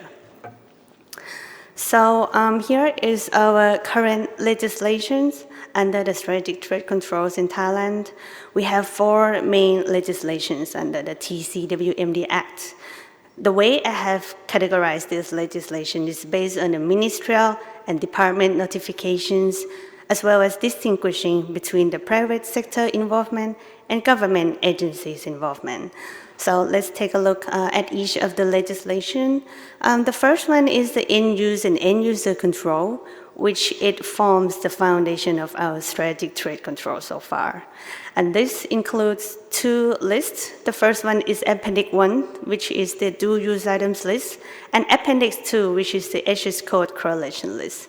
And this list serves as the essential references for identifying items that have the measure in place. And the second one is the ICP, or Industry Cooperation and Internal Compliance Program.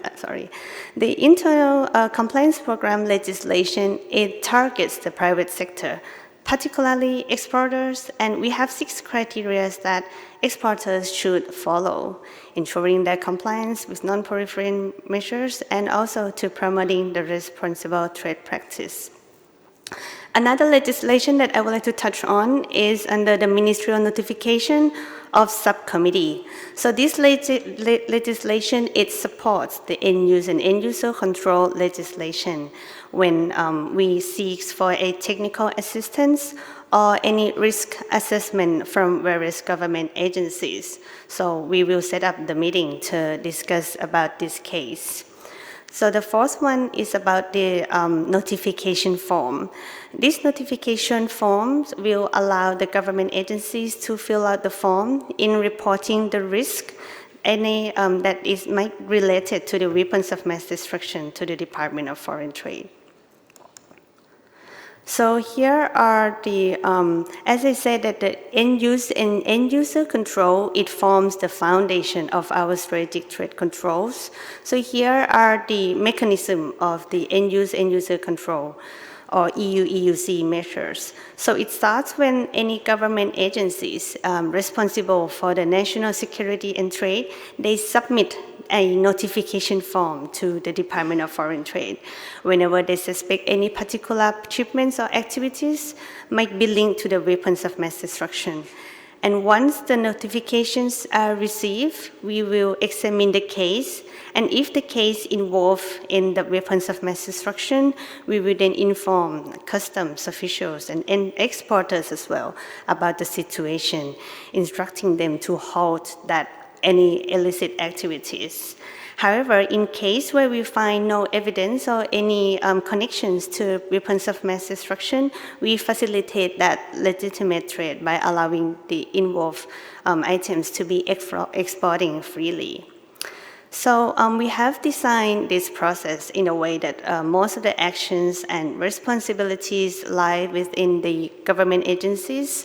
However, in order to address new challenges or emerging threats, we need to elevate these EU-EUC measures to international standards in the future. And this is also one of the roadmap plan as well to develop this measure to the next level. And here I would like to introduce another crucial legislation that greatly benefits the companies, the internal compliance program, which is the voluntary measures at the moment.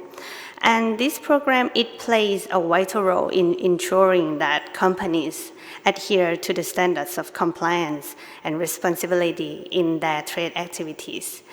The ICP program, it consists of 6 essential criteria, which are already outlined in our department notification.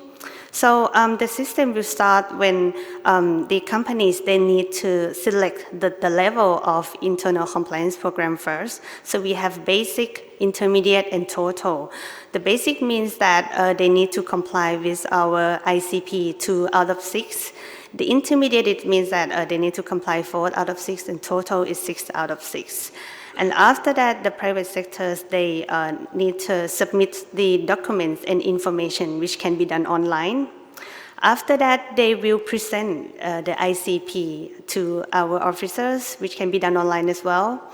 And then some of the companies, we might go for the physical check at their factories and their companies as well, on site. And last one is the hardest one, is the paper examination by the companies as well. Most of the time, so they could do done online. So that's the steps for the private sector side. And after then, it's the government action side.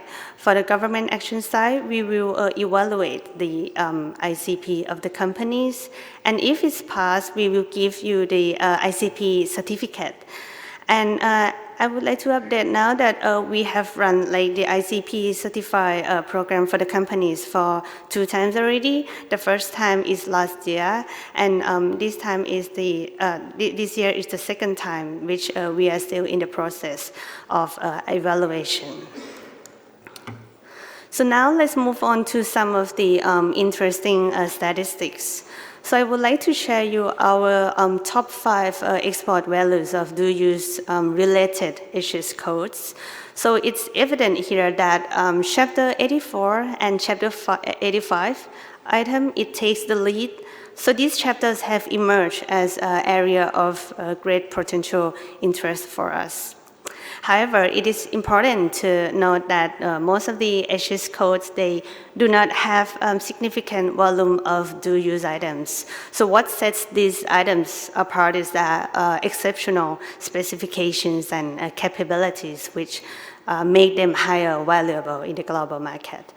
So currently, our focus is on key items under 84 and 85, such as valves, pumps, heat exchangers, semiconductors, and electrical machinery. And I also would like to share you that the top 3 companies with the highest value of export in these dual-use HS code has already demonstrated their commitment to responsible trade practices by joining our internal compliance program already. So I believe that this will also enhance Thai companies' reputation as well as the responsible player in the global market. So this comes to my last slide, which I would like to outline our next steps for the Department of Foreign Trade to conduct with the strategic trade controls. The first one is about the updates on the regulatory framework, because we recognize the importance of continuing improving our regulatory framework to meet the evolving challenges in international standards. So our next step, we involve in conduct a feasibility studies to assess and evaluate our trade control mechanism. And for the second one, it's about to coordinate with interagencies. Actually, in Thailand, we have other 6 licensing agencies.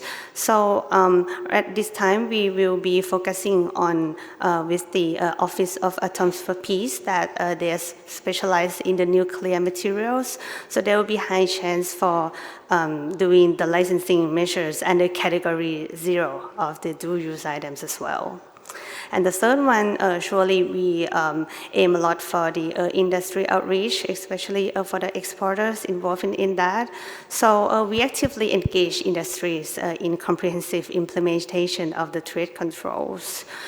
And I think that's the end of my presentation, and thank you once again, and I will come for any questions or further discussions later on. Thank you so much.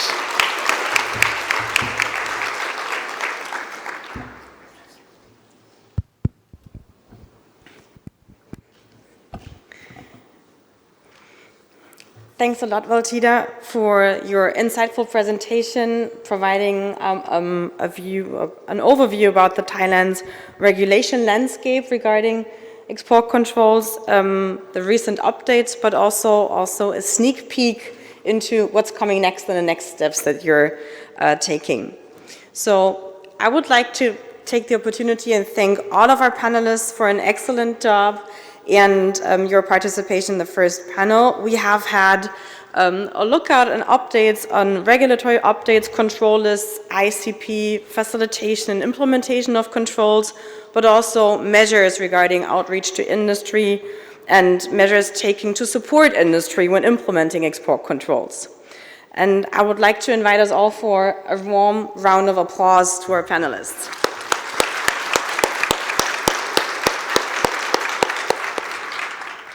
So, as promised at the beginning, we will also have time now. I think we'll have roughly 15 minutes for questions and answers. So I hope you all took the chance and used Menti, sent in your questions. We're happy to take them on.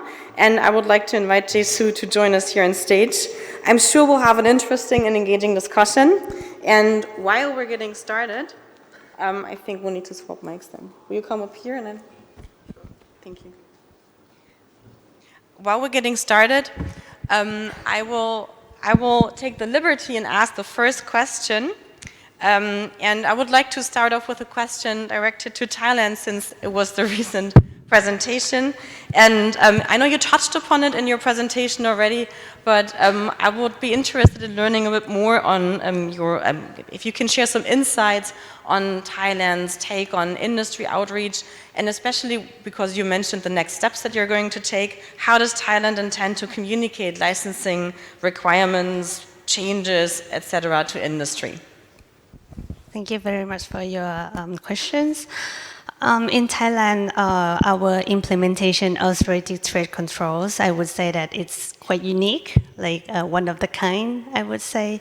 But even though we still do not have the licensing measures at the moment, but I think it's a strategic move for Thailand to make it focus on the industry outreach, especially the internal compliance program or ICP.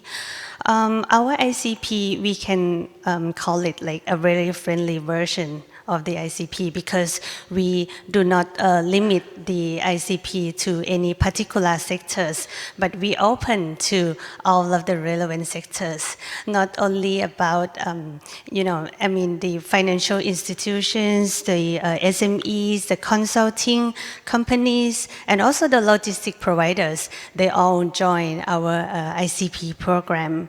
And so that's a very impressive for the Department of Foreign Trade.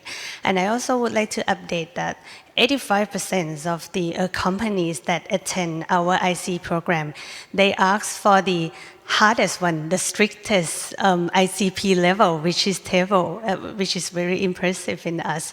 So I think that in the future, if Department of Foreign Trade we choose to do the license, that shouldn't pose any significant challenges for businesses because they have already familiarized with those strategic trade controls. So in sum, I would say that our ICP program is kind of like we have already set the foundation for the businesses. So it would finally enhance the Thai company's reputation as a responsible player in the global market, I would say. Thank you. Thank you very much, Martina. And now over to you, Jesu. What are the questions that have been coming? We have a very, very tough crowd to please. So many questions, so many good questions. Maybe what we can start off perhaps here with would be technology. There's a question that is posed to all the panelists, Mariam. Perhaps you can ask them. How is it that their respective countries have been able to leverage off technology and what kind of benefits has there been? Thank you very much. So I take it technology means making use of online platforms, e-licensing, etc. Who wants to go first? Eliza.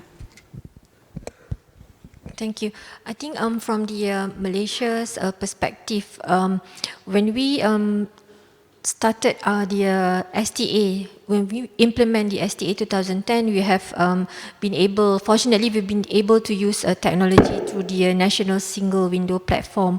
And we also conduct risk management using online tools as well. And since the COVID-19 pandemic, we have also leveraged on the online communication platform to meet with our stakeholders, whether they are from the public sectors or private sectors. As you can see in the presentation earlier, we have been conducting our Clients Day, which we conduct in person before the pandemic, and since the pandemic we continue engaging with our industry online, and we have continued to use the online platform. How we do it is that technology basically simplify the process. All we need to do is just have some time, match the time with our industry, which is quite convenient because we do not have to travel, and then we can conduct the meeting.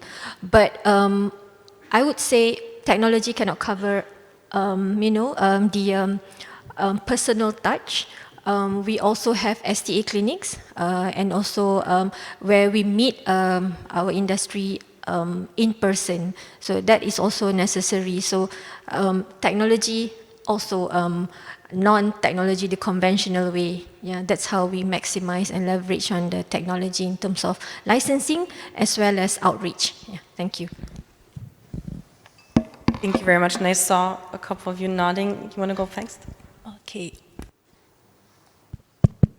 Okay, yeah, so it's very similar for Singapore. Risk assessment is done via technology, via platforms, and Also similar to Malaysia, we have a single window platform for permits declaration, be it for general import-export permits or for strategic goods permit. These are all done via our TradeNet system. Yep. In terms of outreach, pre-COVID days, it was all physical. Yep. During COVID, it was very much virtual, again leveraging on technology to do outreach and also to conduct some of the audit checks on companies. Now that we are post-COVID, we are doing very much of a hybrid. There is both physical and virtual platforms, yeah, for the outreach, for all the checks that we need to do. Yeah, so that's very much it. Thank you very much. Janice, how about the Philippines? Just to add to what has been mentioned by Ellie and Sokpeng, I think it's the same for the Philippines in terms of outreach. But one of the main things that we were able to address in terms of technology is that the Philippines is composed of so many islands, and the challenge for us regulators whenever we have to conduct in-house consultations or audits is that we have to fly to a certain island in the Philippines. And having Zoom or MS Teams in place has made the work easier. So it's easier to match the schedule of industry and government stakeholders. And also some very young organization in our department. My staff are very technologically driven. So they have created a lot of things with technology. We have developed our own, what we call data analytics system. It's the Strategic Trade Industry Analytics System. So it analyzes the trade data in the Philippines. So we're more or less able to identify which ports, airports, and regions in the country we should focus on. So there are things that we're doing right now that would also be useful in the future. Thank you. Thank you very much. Wow. So I take it's best of both worlds, in person, but also very much focusing on technological trends and experiences we all have gained during the COVID pandemic. And now it's a hybrid approach. Holistic, but hybrid. Okay, more questions. This question seems to be for the host country in Singapore. The question seems to be a bit about wanting to know a little bit more about dealing with end-user certificates. And whether end-user certificates can be applicable for a bulk permit, and whether or not, what is the duration of its validity. So, Miriam, maybe I can just kind of like bring that together. The question seems to, the person who posted wants to know a little bit more about dealing with end-user certificates, and whether it can be combined for a bulk permit and its duration of validity. Okay, thank you, Jae-Soo. Okay, on the whether it's applicable to bulk permit holders, no. The combined end user certificate is only applicable to the individual strategic goods permit taken up for UNSC countries or for strategic goods that are also controlled under the Chemical Weapons Convention. So there is no change in the existing end user certificate, end user statement template used for bulk permit holders and individual strategic goods permit. Then on combining the end user certificate and end user statement into a single end user certificate, there may not be apparent benefits to do so because there are differences in the declaration and obligations required of the end user and declarant under the Chemical Weapons Convention end user certificate and the end user statement for goods to UNSC sanctioned countries. So by combining the two, there won't be any reduction in the fields to be declared. I think the other reason is also chemical weapons are generally also prohibited for export to certain UNSC sanctioned countries. So I think it's unlikely to have a scenario whereby a strategic goods, which is also controlled under the Chemical Weapons Convention, is exported to UNSC sanctioned countries. Retention period-wise for the combined end user certificate, there's no change. It is still 5 years from the end of the calendar year from which the export took place. So it's the same, no change. So let's say if the export took place in April this year, retention period, you add 5 years, it will be December 2028. So even if the export took place this year, August, with the combined end user certificate, the validity is still till December 2028. Okay. I hope that answers the question. There's still more. I don't know. I think we may have time for at least one more question. Yes, we do have time. This question is, Miriam, for your panelists from Philippines. Janice, the question here is, how does Philippines deal with license denials and the grounds for denials? Thank you, Jesu.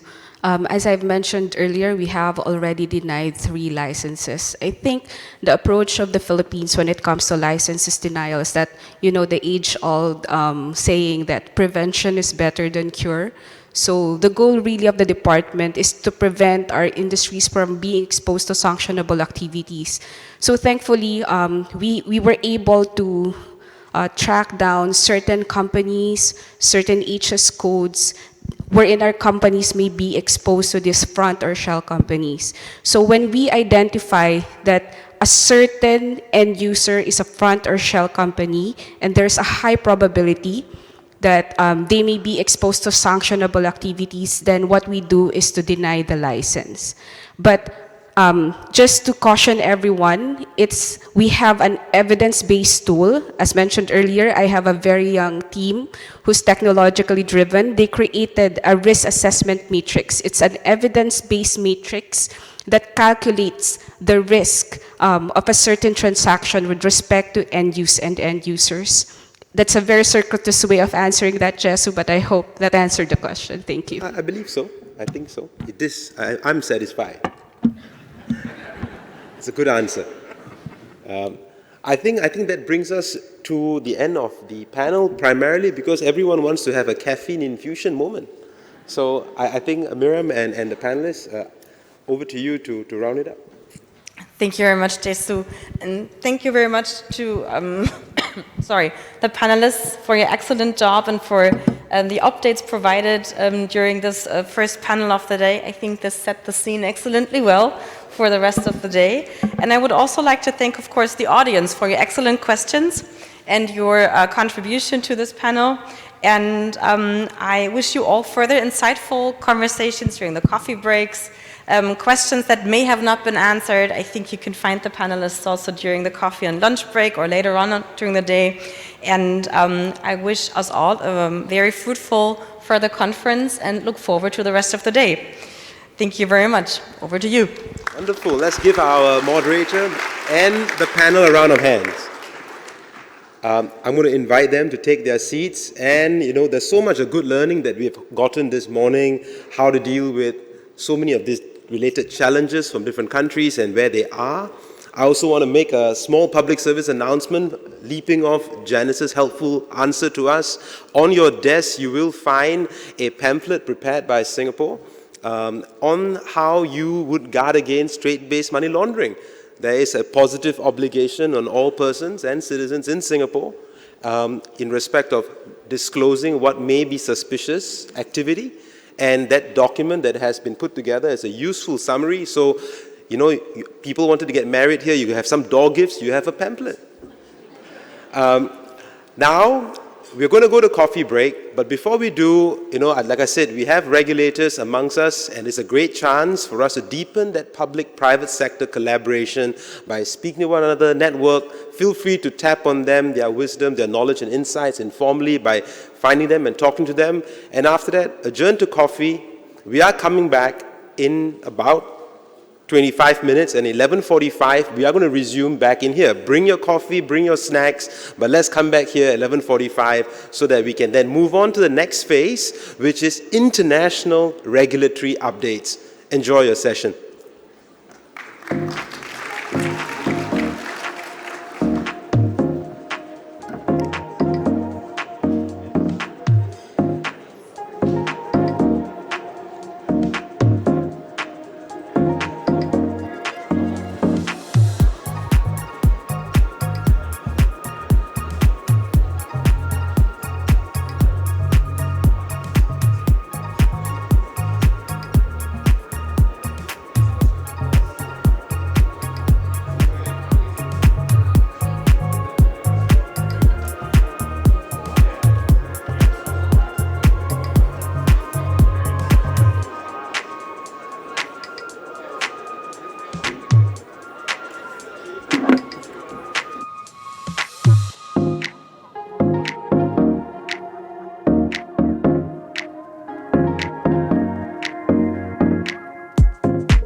Mic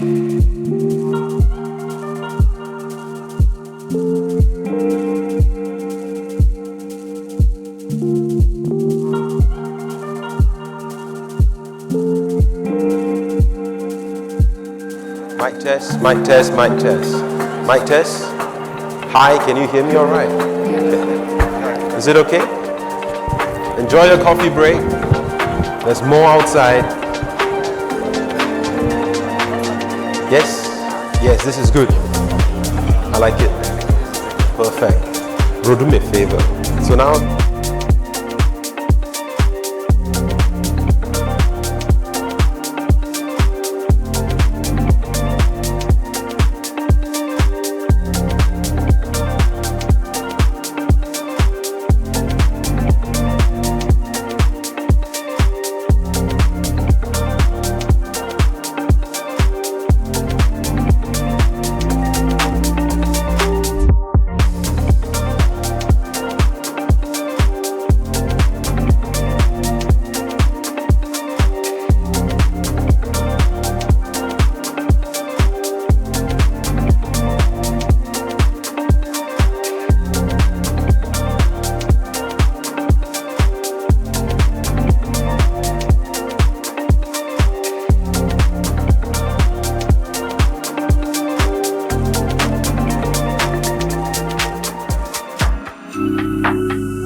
Yes.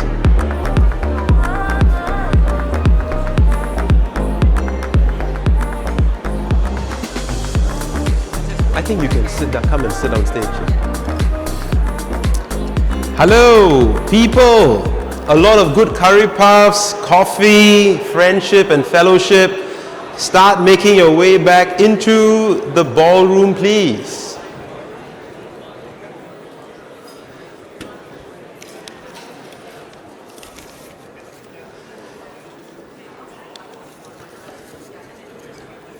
Are we feeling comfortable? Is the room getting cold? It is, right? That means you need some more than jackets.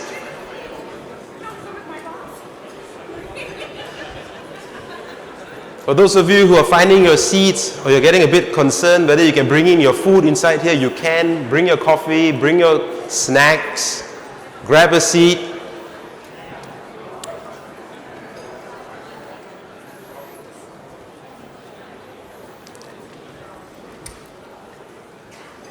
Can the table at the back hear me? I heard that I was not entirely audible earlier, so I've been mic'd up now. Yes? Can you hear me at the back okay? Yes? Yay! Thank you. Okay, for the few people who are walking in, I'll give you a couple of seconds to grab your seats, no pressure. Yes? Are you enjoying yourself so far? Yes? Are you feeling smarter than you first came in? Some people wanted more knowledge. We're drowning you in some of them. Yes? There are three gentlemen in front there who are carrying on a sidebar conversation. Hi. Yes, everyone wants to know Ian. You can catch him later. Okay, I'm seeing everyone seated. Some people's got coffee on the table. I see you chatting amongst everyone. That's nice. Okay, we're going to get us back on track now.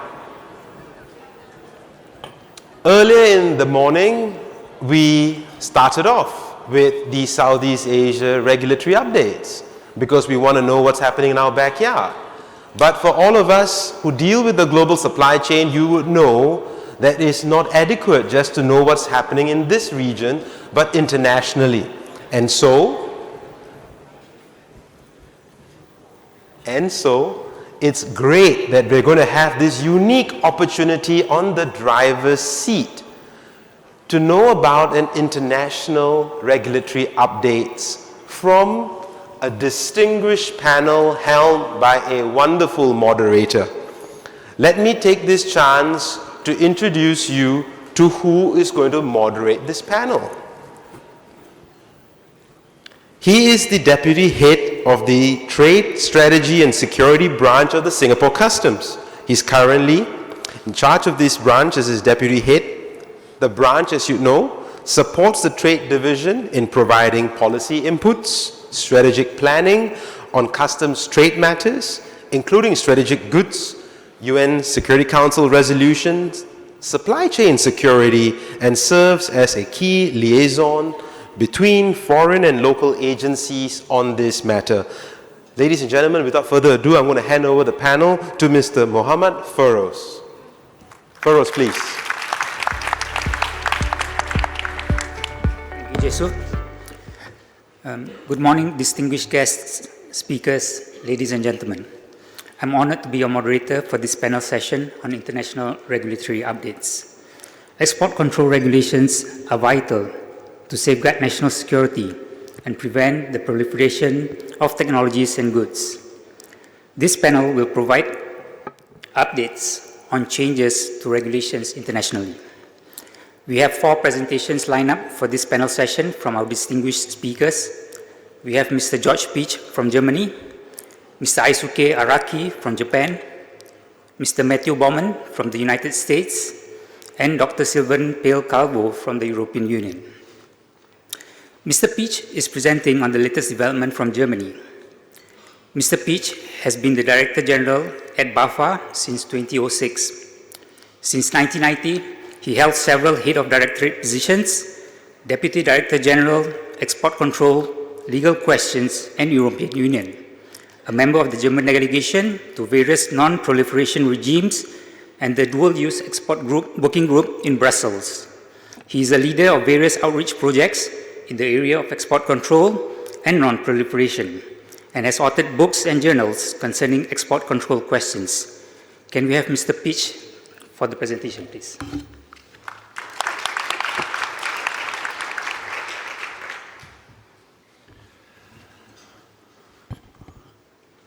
Yeah, good morning, and thank you very much for this very kind introduction. First of all, I want to thank Singapore Customs, BIS, EXBIS, DOE, and METI for giving BAFA the chance to present an overview of the latest developments within Germany with regard to strategic trade controls and to provide you with some regulatory updates. I'm glad to have the opportunity to participate in this seminar in person. Despite the convenience and availability of online meeting tools, I'm convinced that exchange and networking in presence is much more effective and fruitful. In the little 15 minutes, or less than 15 minutes, I look at the watch, I'll try to highlight the most important recent developments in Germany's strategic trade management system. In particular, I would like to focus briefly on the following points, which you can see on the slides, if it works. Yes, a few words about European Union and BAFA, sanction against Russia, arms export control, post-shipment control, and last but not least, outreach to academia. Let's start with the European Union and BAFA. I want to introduce BAFA to you with a couple of words if you're not familiar what we are doing. The Federal Office of Economics and Export Control, abbreviated BAFA, is a central licensing authority in Germany and is responsible for the administrative implementation of the federal government's export control policy. BAFA is a single point of contact for applicants of export licenses for conventional armament, dual use, and embargo items. Our main tasks predominantly include granting licenses, answering general inquiries, and issuing non-license required certificates. Our mandate, so, is of course much wider, ranging from cooperation with customs and intelligence and other federal agencies up to post-shipment inspections, outreach, and participation in the regimes and the EU working groups. On the slide you can find some statistical data about our work as well. About 5,600 mostly medium-sized companies filed approximately 42,000 applications and inquiries last year, and we will probably the same this year.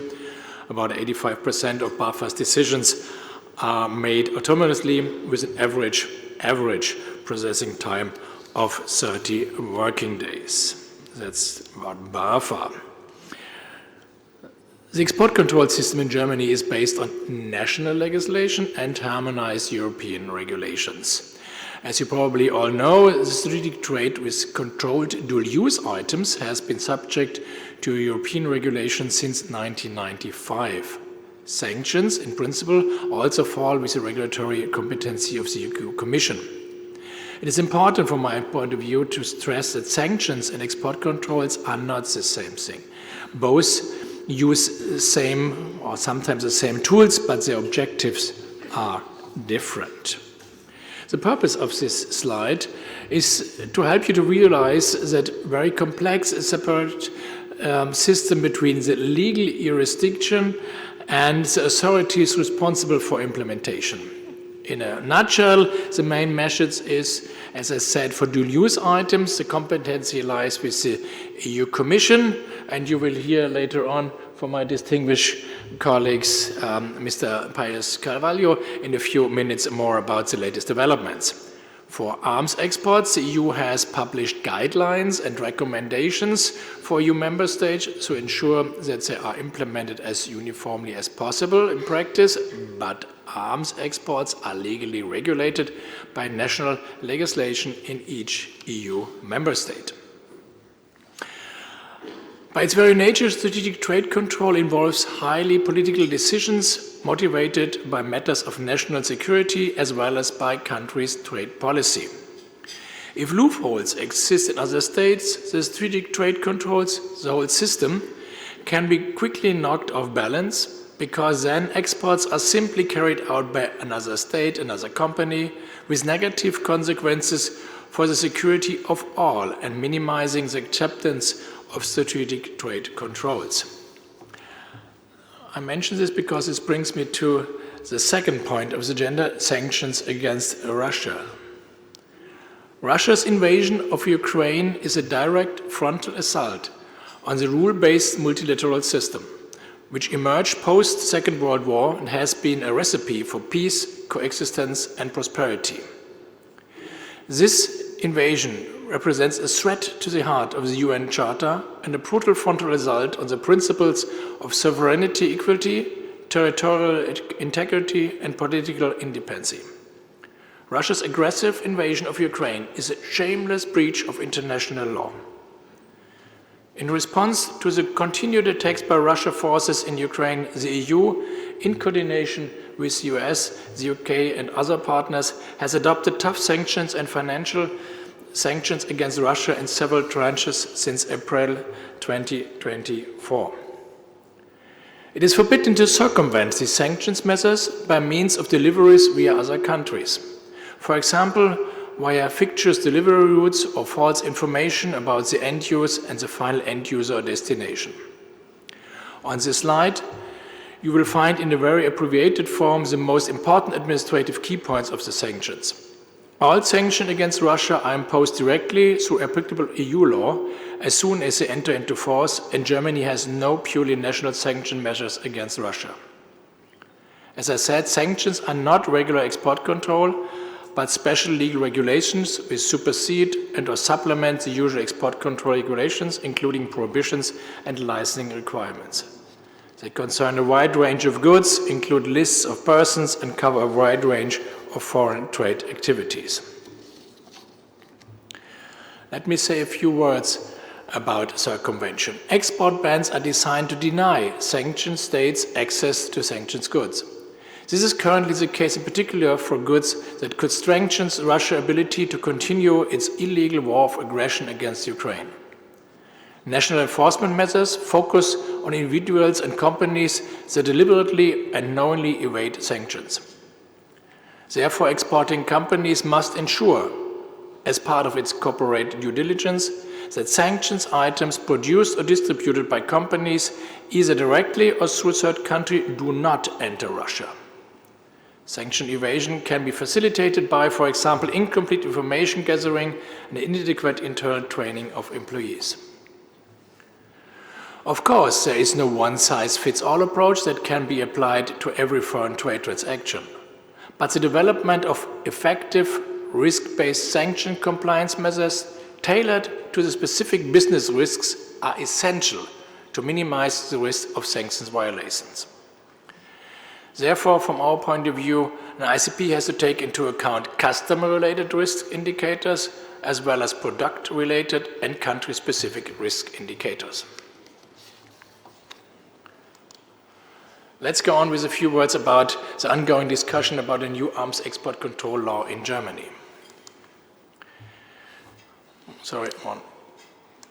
Right. The German government aims to follow a restrictive arms export control policy.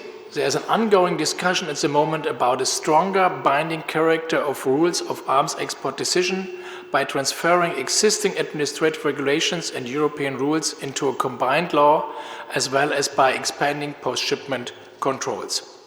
One objective is to take into account the significantly changed security situation resulting from Russia's war of aggression against Ukraine in violation of international law in accordance with your national security strategy.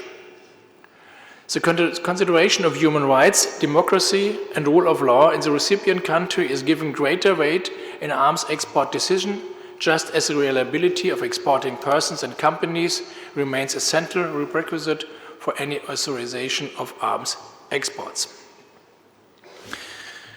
There, as I said, the discussion is ongoing, and I have to underline that nothing is decided until everything is decided, as it is always, so it's only a brief picture I can give you today. But in the light of the discussion, I signed on Monday and BAFA published on Tuesday a huge package of new general licenses.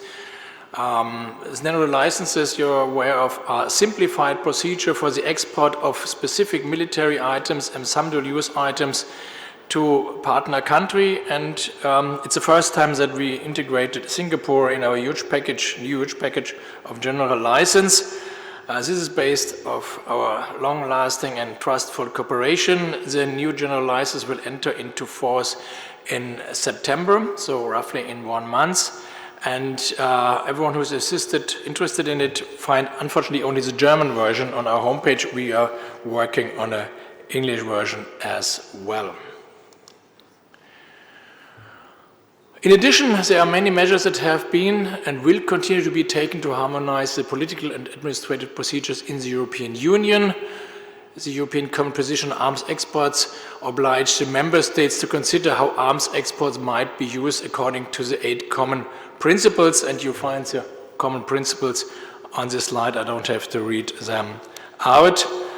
This is still the basis for the discussion inside Europe. And at the moment, some NGOs are pushing for additional transparency and control at the EU level. They propose an EU regulation. At the moment, as I said, it's a national regulation. An EU regulation, in other words, a binding legal instrument rather than just a common policy approach. Let's go on with a few words about post-shipment controls. Useful and effective export controls of military equipment are only possible if it's ensured that the military equipment provided remains with the consignee in the country of destination and is not passed on to other recipients in or other countries. In order to improve the controls on certain military equipment, like small arms, Germany decided in 2015 to test on spot controls for certain exports of German military equipment to third countries. The pilot phase was focused on small arms and light weapons in non-EU and non-NATO countries. The central element is the end-use certificate. Germany introduced more or less a new EUC stating that the end user certifies that the German authority have the right to verify the end use of the specific small arms and light weapons on spot upon their request at any time. On-site verification measures have taken place until now in 12 countries. No infractions were detected. And for sure, post-shipment controls will become a permanent fixture in the German export control policy and will be integrated into the new legislation I've just briefly introduced to you. On this picture, you can get an impression how export control shipment take place in reality.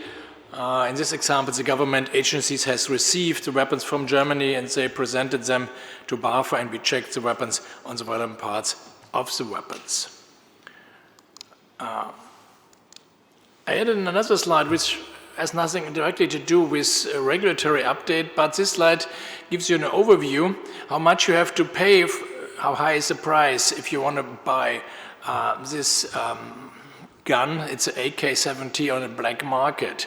The rifle was produced in Southeastern Europe and you can buy it for roughly 125 euros. This is roughly 180 Singapore dollars. In the period of 1992 till 1995, there was a war in Bosnia and Herzegovina. Since the end of the war, estimates indicate that approximately 1 million weapons of various calibers have gone missing.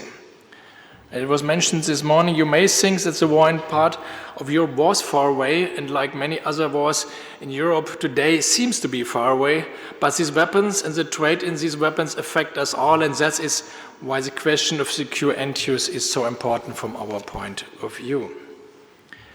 But the advantage of, you put it this way, advantage of these weapons is, of these goods, that you can touch them, detect them, and so also subject them to a certain extent to the instrument of export control. Now consider controlling the knowledge that is in the head of the scientists, and suddenly export control becomes incomparably more challenging. This brings me for the last 30 seconds to the last topic of my presentation, academia and outreach. When I had the pleasure of reporting on the latest developments in Germany at the last Joint Industry Outreach Seminar in September 22, I already reported briefly about our Outreach to Academia initiative. BAFA started this broad initiative in 2019. Our aim was and is to raise awareness about the importance of an export control mechanism in the academic world. But not only to raise awareness, we would also like to assist research institutes, universities, and other relevant organizations in implementing reliable tools to prevent the proliferation of WMD. BAFA published on the national level a leaflet as well as a handbook called Export Control and Academic Manual. Both publications are available in English on our homepage. You have an overview of the different chapters in the handbook. In May of this year, we discussed the importance of the issue as a side event during the 5th review conference of the Chemical Weapons Convention, together with representatives from the 1540 experts group of the United Nations Security Council. And the next milestone of the so-called Erlangen Initiative is the first international conference on the 8th and 9th of November 2023, with representatives from export control authorities and academia and university. They will come together for a first international conference in Germany. You will find further information on BAFA's homepage. But we do not only support and assist our own industry and academia on national level. BAFA offers as well outreach activities to many other countries. You will have an overview on this slide for dual-use items and military items. And in this area, we cooperate very close with the colleagues from the European Commission. If you have any questions concerning the information on this slide, please don't hesitate to contact me or Mrs. Ratzer, which is mentioned on the slide as well. With this, I would like to thank Singapore Customs, BIS, XBIS, DOE, and METI again for giving us a chance to contribute to this very important seminar.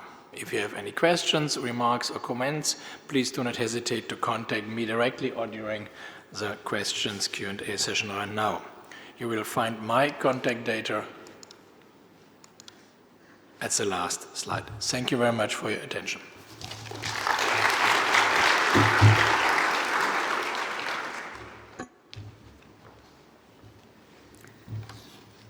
Thank you, Mr. Peach, for that presentation and sharing with us on BAFA's rules and some statistics, sanctions against Russia, arms export and post-shipment controls, your planned outreach activities to the academia, as well as outreach activities.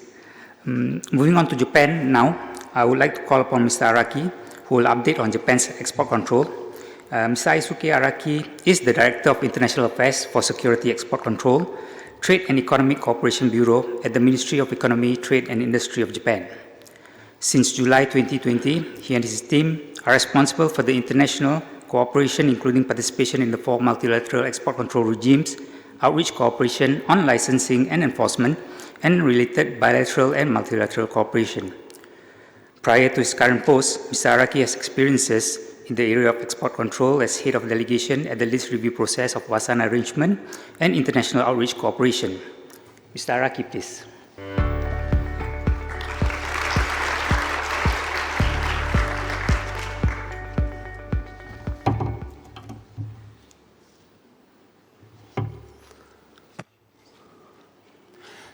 Thank you, Chair, for your kind introductions.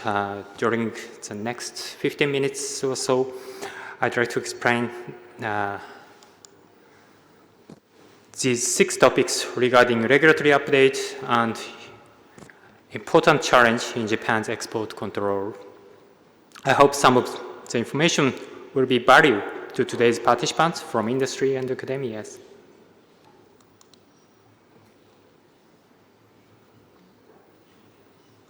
First is a risk control update.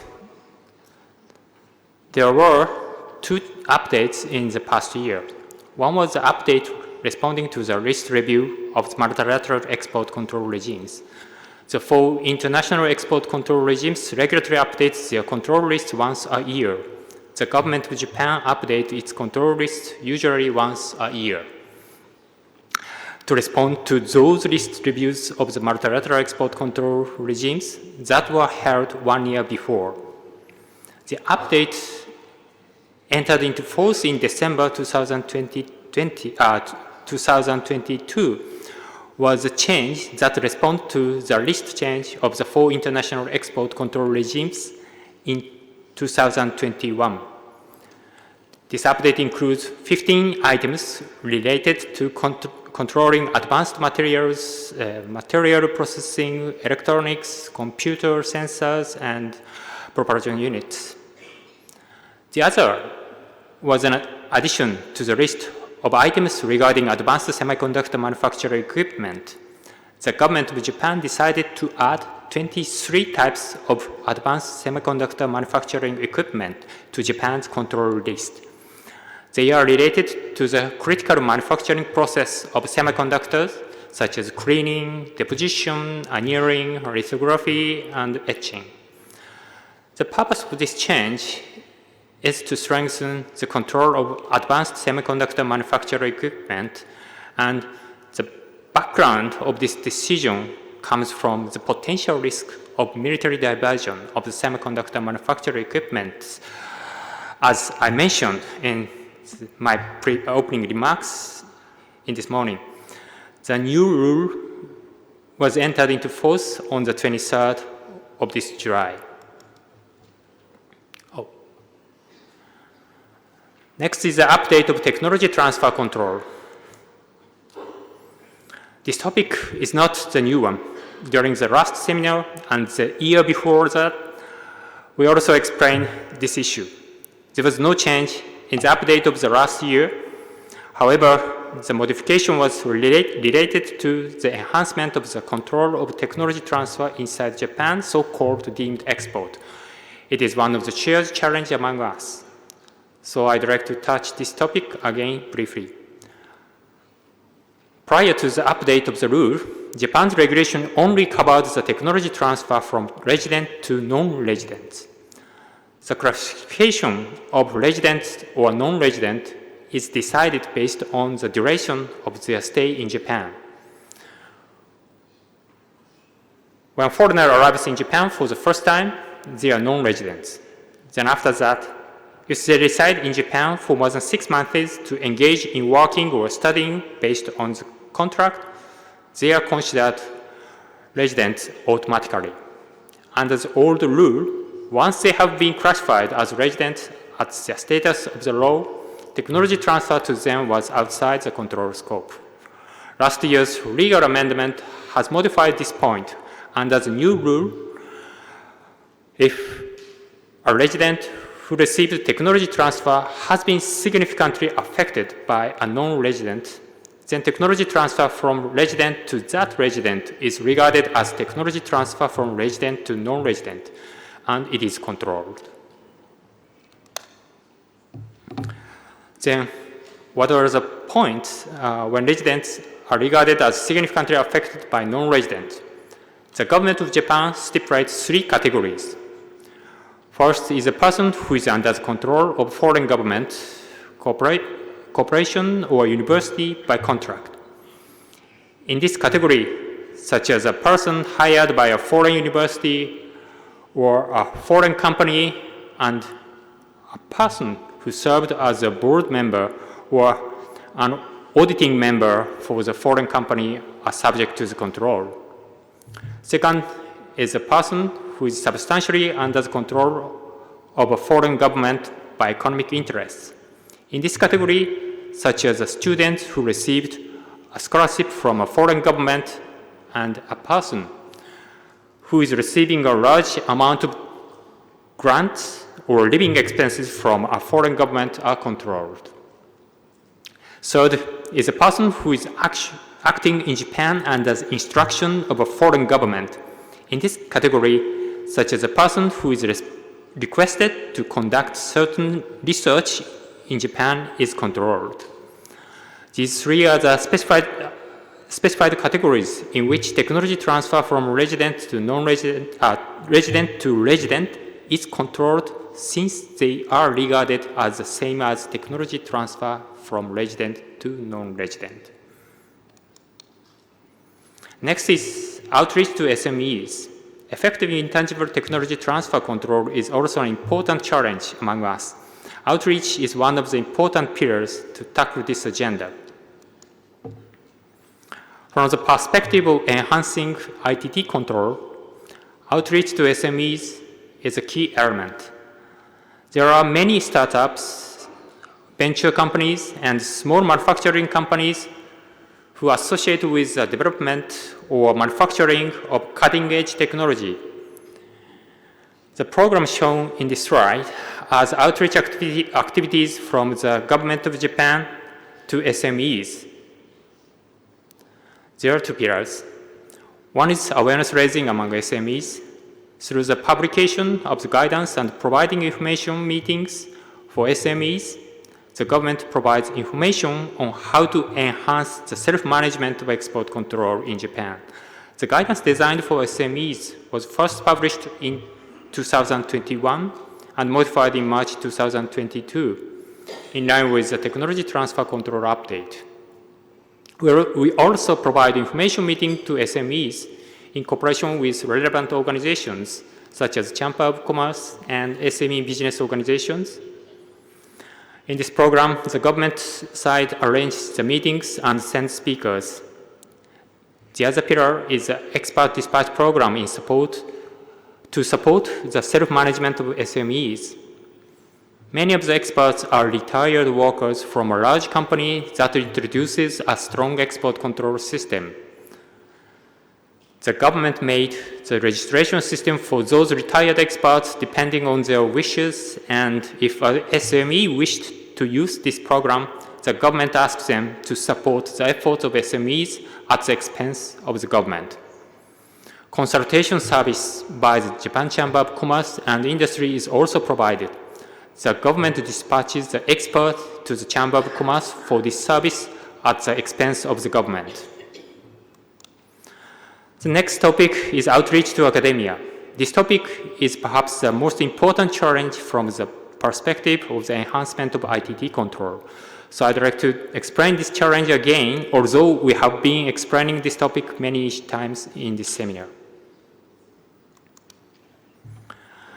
There are three pillars.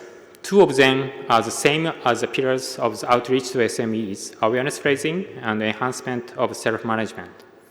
First, I'd like to explain the efforts to awareness raising of academia. The government has been providing guidance for export control specifically customized for academia. Similar to SMEs, universities and research institutes are not familiar with the export control procedure, such as application for export license of strategic items or the transfer license of strategic technology. From that point of view, the guidance provides more practical information such as typical activities and research areas which will likely be subject to export control in academia's activity. Good examples for enhancing self-management and a set of sample documents that can help ICP. Information meetings to explain this guidance, e-learning programs, and case studies designed for academia are also provided for raising awareness. Next is the support for enhancement of self-management. There are two programs for this purpose. One is an export dispatch program, which is the same as I explained in the outreach to SMEs. Similar to the support for SMEs, the government registers experts who have a rich experience and knowledge in export control management and dispatch them upon request at the expense of the government. Last year, we dispatched experts to 107 universities in total. The other program is called on-site consultation by government officials. In this program, government officials dedicated to outreach visit academia that has not introduced or has newly introduced their internal management system of export control. The purpose of this program is to encourage universities to have export control mechanism in place. The number of their visits has become more than 220 times since the beginning of this program in 2016. The third pillar of outreach to academia is promotion of the networking. Currently, there are 13 regional networks of universities in Japan, and more than 200 universities participate in them. Other than universities' regional networks, there has been a network among research institutes whose area of research falls under the scope of export control since 2018. The advantage of establishing this network is to promote information sharing among the group members, and that helps enhancement of self-management capabilities of export control by universities or research institutes themselves. Since the government put additional efforts to support networking among universities in recent years, a new regional network is being established in the area, which is highlighted in a red circle in this slide. Next are the sanctions. I'd also like to introduce the latest information about the sanctions against Russia and Belarus for your reference. The government of Japan has been introducing sanctions against Russia and Belarus in line with the US, EU, UK, and other countries' actions. All of Japan's sanctions against Russia and Belarus are shown in this slide. And this slide shows just the updated information on the measures in this 1 year. All of those 7 measures are taken against Russia. There are additional 6 measures that were already entered into force and 1 new measure which is going to be entered into force from August 9th. Those are the addition of 171 entities of full export prohibition in total, the addition of 114 items related to chemical and biological weapons to the export ban list, the addition of 57 unlisted dual-use items which could be considered for the development of military capacity, and the addition of 418 items which could contribute to the enhancement of industrial capacities. The latest measure, which will start from the 9th of August, is the addition of 758 export ban items, including the automobile exceeding 1,900 cc engine.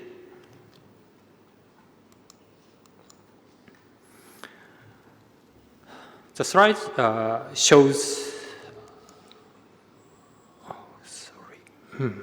the last part of my presentation is Japan's sanctions against North Korea. There were no substantial changes to Japan's sanctions against North Korea in this 1 year. Japan's old sanctions against North Korea, as shown in this slide, were taken responding to the UN sanctions imposed on North Korea.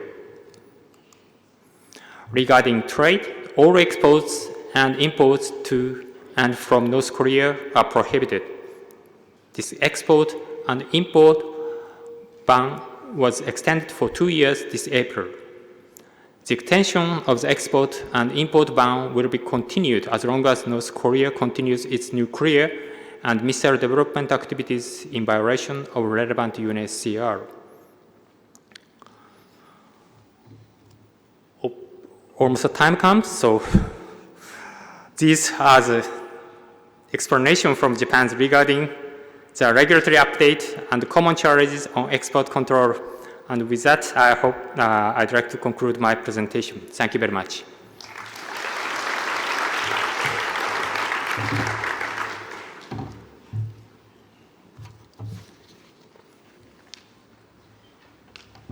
Thank you, Mr. Araki, for keeping to the time and for the insightful sharing on sanctions, regulatory update, technology transfer, outreach to SMEs, academias, as well as international cooperation. Now let's turn our attention to the United States, where Mr. Bowman will provide updates to the Export Administration Regulation. Mr. Bowman serves as a Deputy Assistant Secretary of Commerce for Export Administration. In this position, Mr. Bowman is responsible for implementing the Bureau of Industry and Securities controls on the export of dual-use and military items to protect U.S. national security and advance foreign policy objectives. Mr. Baumann also oversees BIS's implementation of the Chemical Weapons Convention and the additional protocol to the US-IAEA agreement. Prior to this, Mr. Baumann served as Acting Chief of Enforcement and Litigation Division in the Office of Chief Counsel for Export Administration. Mr. Baumann, please.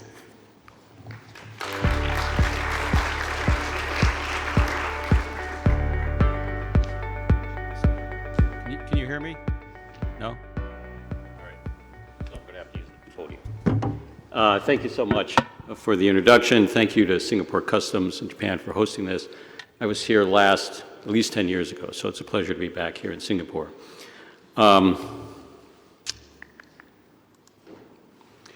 So as folks may know, when we give presentations on the export administration regulations, we have versions that could be 3 minutes, 30 minutes, 3 hours, 3 days. I now have 14 minutes and 40 seconds to touch on this. I'll say in 2023, we issued 19 different Federal Register notices amending various parts of the export administration regulations. I'm not going to talk about all 19 because I'd grossly overstep my time. So I want to focus on two topics that I think are probably of most interest, or I hope they're of most interest to the attendees in the program, and that is Russia and China. But before I go into that, a couple refresher points. So the export administration regulations, and by the way, if you don't remember anything else I tell you, remember this from this whole presentation. When you abbreviate the export administration regulations, it's the EAR, it's not the EAR, right? But anyway, we generally cover under the EAR most items, and we say items, we mean commodities, software, and technology, that are in the U.S. economy. And there are certain things that are outside of this, most notably major weapon systems and major weapon system components that are regulated for export by the Department of State under the International Traffic and Arms Regulations. But anyway, most items in the U.S. economy are subject to the AR, exported or re-exported from exported from the United States, re-exported from a second country to a third country, or even transferred within a recipient country. They also cover certain items that are made outside of the United States, and I know our extraterritorial reach is perhaps a sore subject among some of you, and we try to do that with as little impact as possible, but sometimes we feel like, as for a matter of policy, we need to control items re-exported from third countries, and in particular, our de minimis rules sometimes cover the re-export of an item made abroad if it has more than a certain percentage of U.S. controlled content. Generally, that's more than 25% U.S. controlled content. For the countries that we consider to be state sponsors of terrorism, it's more than 10% controlled U.S. content. We also sometimes control the export of products made abroad based on U.S. software or technology or fabricated on a line with a U.S. tool. That's our foreign direct product rule. And in certain cases, we actually restrict the activities of U.S. persons, even if there's no item subject to the AR involved. And that typically involves weapons of mass destruction concerns. The Commerce Control List is our basic control list. It has all the items on the 4 multilateral export control regimes. We have a whole strata of unilateral controls. We call them anti-terrorism controls. And then the vast majority of things are EAR 99. So the vast majority of items, even though they're subject to our jurisdiction from an export control viewpoint, can go to most destinations in the world without prior U.S. government review, without a license. So Russia, Belarus. You've already heard Georg talk about the rationale here. I think it's clear. Russia's unwarranted, brutal invasion of Ukraine demands a very strong response. The restrictions, trade restrictions on Russia that we've imposed, generally in alignment with the EU, the UK, and Japan, and then also against Belarus for its support of Russia. And our objective in the trade controls, I think, is quite clear. We want to impair Russia's ability to continue to develop, produce, and field military systems against the Ukrainian people. The scope is quite broad. Of course, all the items that are controlled by the 4 multilateral export control regimes, a whole strata of our unilaterally controlled items now restricted to Russia, and then a very large swath of what we would call ER99 items by harmonized schedule codes. Of course, our de minimis is effectively expanded by our expanded controls to Russia, and we have extensive foreign direct product controls on Russia. So items fabricated outside the United States based on U.S. software technology or produced with a line with a U.S. tool subject to the foreign direct product rule, meaning they need a license from us to be exported from that third country to Russia. We also have tried to get at the issue of the drones that Iran has been supplying to Russia by imposing foreign direct product rule controls on components going to Iran so that they can't be procured to put into Iranian drones that the Iranians then give to the Russians who use to attack Ukrainians. We also have well over 200 Russian parties on our entity list who are in the Russian Defense Industrial Base, as well as foreign parties that are supplying Russia with restricted goods. We do have humanitarian and safety exceptions to the Russian embargo. There is a global export control coalition, 39 countries with aligned trade restrictions on Russia. They're listed in the supplement to our regulations.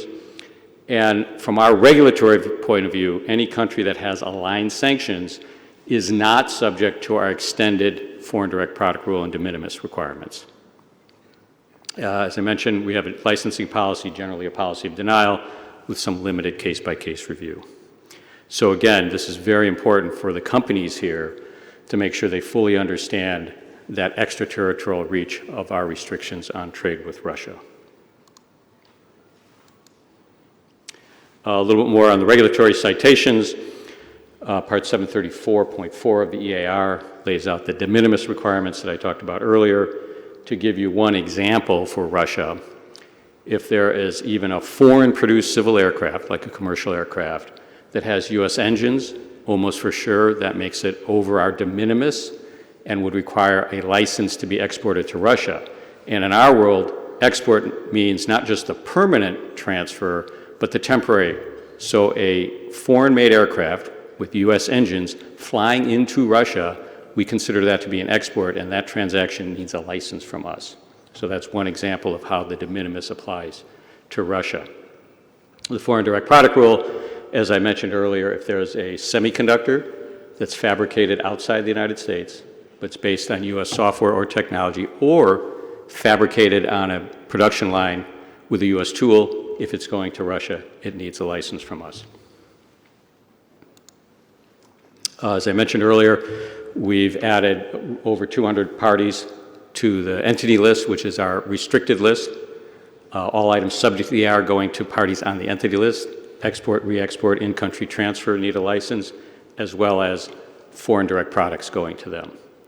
And as I also mentioned, on the entity list, in addition to parties in Russia that are in the Russian Defense Industrial Base, parties outside of Russia that we have identified as supplying restricted goods to Russia are also on the entity list. And then these are the parts of the regulations that lay out the bulk of our Russia sanctions. As you can see, we have actually 4 different subsections of our regulations that cover this, and they're annexes with extensive lists of the harmonized schedule product codes that are covered by Russia restrictions. Impact. There's been a 60% post-war decrease in the value of microelectronics going to Russia. That's the good news. The bad news is there's still 40% of that value going to Russia, and a lot of it goes into Russian weapons systems. So our priorities are to further decrease the key microelectronic exports to Russia. And we've got a list of 38 harmonized schedule categories that are the highest priority for us, because these represent items that are found in Russian weapons systems on the battlefield. And this is where we particularly need industry assistance for you to really screen your exports if you're in this space. Of course, not just directly to Russia, consistent with your national authorities' requirements, but also it's going to third countries, because not surprisingly, what we see is when the countries that have imposed sanctions on Russia have really cut off trade, they go to third countries and third and fourth countries. You know, the Russians have been unfortunately experienced evading export controls probably since 1917 in the Soviet Union. And so you really need to look for anomalous orders, where you're getting orders for microelectronics, for example, from customers that never existed before, you've never dealt with before, but all of a sudden you're getting orders from these parties. That requires extra due diligence. Because at the end of the day, I think we would all want to make sure products that we can control are not going into the weapon systems that Russia is using in Ukraine. So that's Russia in a nutshell. Now, in the last 5 minutes, we'll talk a little bit about China. China also presents, frankly, a problem to us. Their well-publicized objective of civil-military fusion, I think, presents challenges for all democratic countries. And so what we're looking to do there is restrict the items that are choke points for the highest end technologies that would really allow them to continue to advance their military and cyber surveillance capabilities. So on October 7th, we published a significant rule that further to get at this issue, and it has really two main parts. One part is to restrict the items needed for leading-edge artificial intelligence model training and supercomputing, and also to restrict items needing for leading-edge logic and memory integrated circuits, all of which China seeks to advance its military capabilities, and it's also its capabilities to suppress human rights. Here's a quick line item summary of what we've done. We've added some new product categories, export control classification numbers on the Commerce Control List.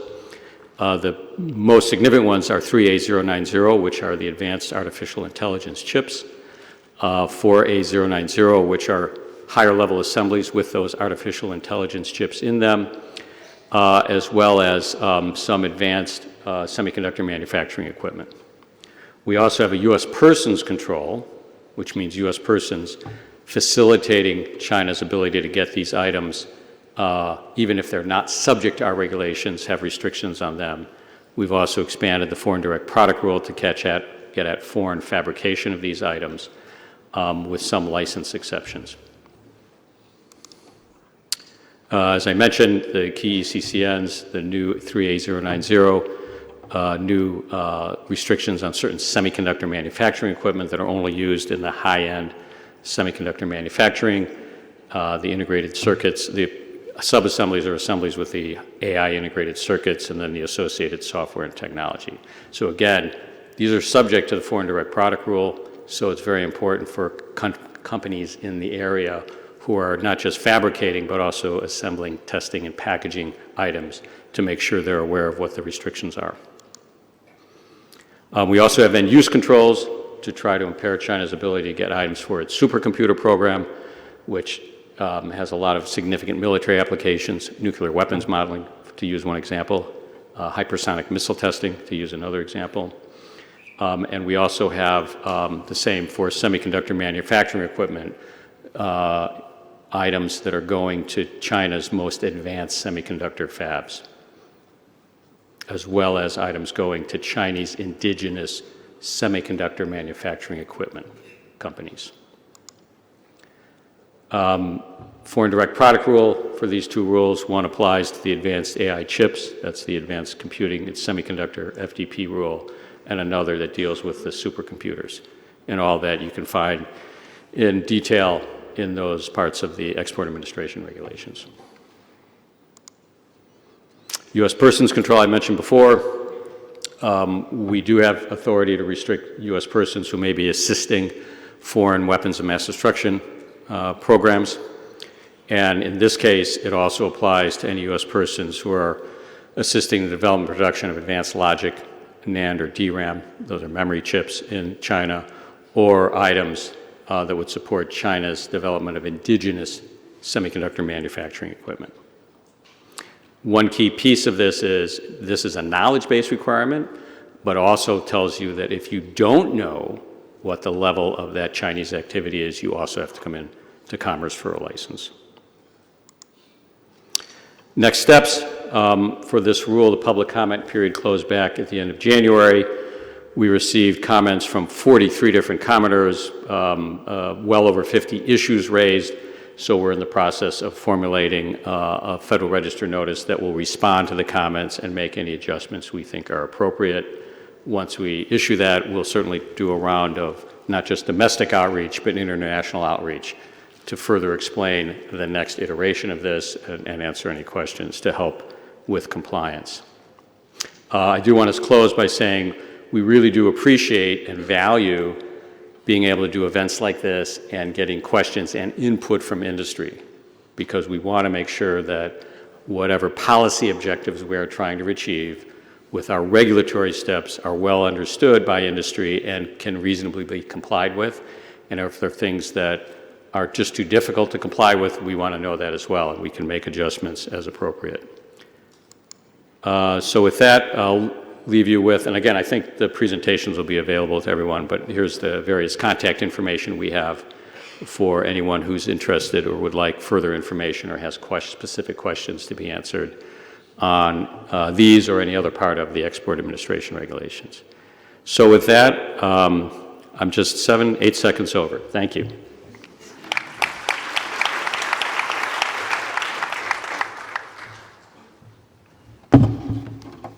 Thank you, Mr. Baumann, for the sharing on updates on the various trade restrictions and rules. Lastly, we have from the European Union, Dr. Sylvan, who will be updating on the development in the European Union. Dr. Sylvan is a technical director and team leader for the EU P2P export control program on dual-use goods. He is a senior researcher and lecturer in law, political, and military sciences at the University of Liège and a political advisor in security and defense. Dr. Sylvan, please.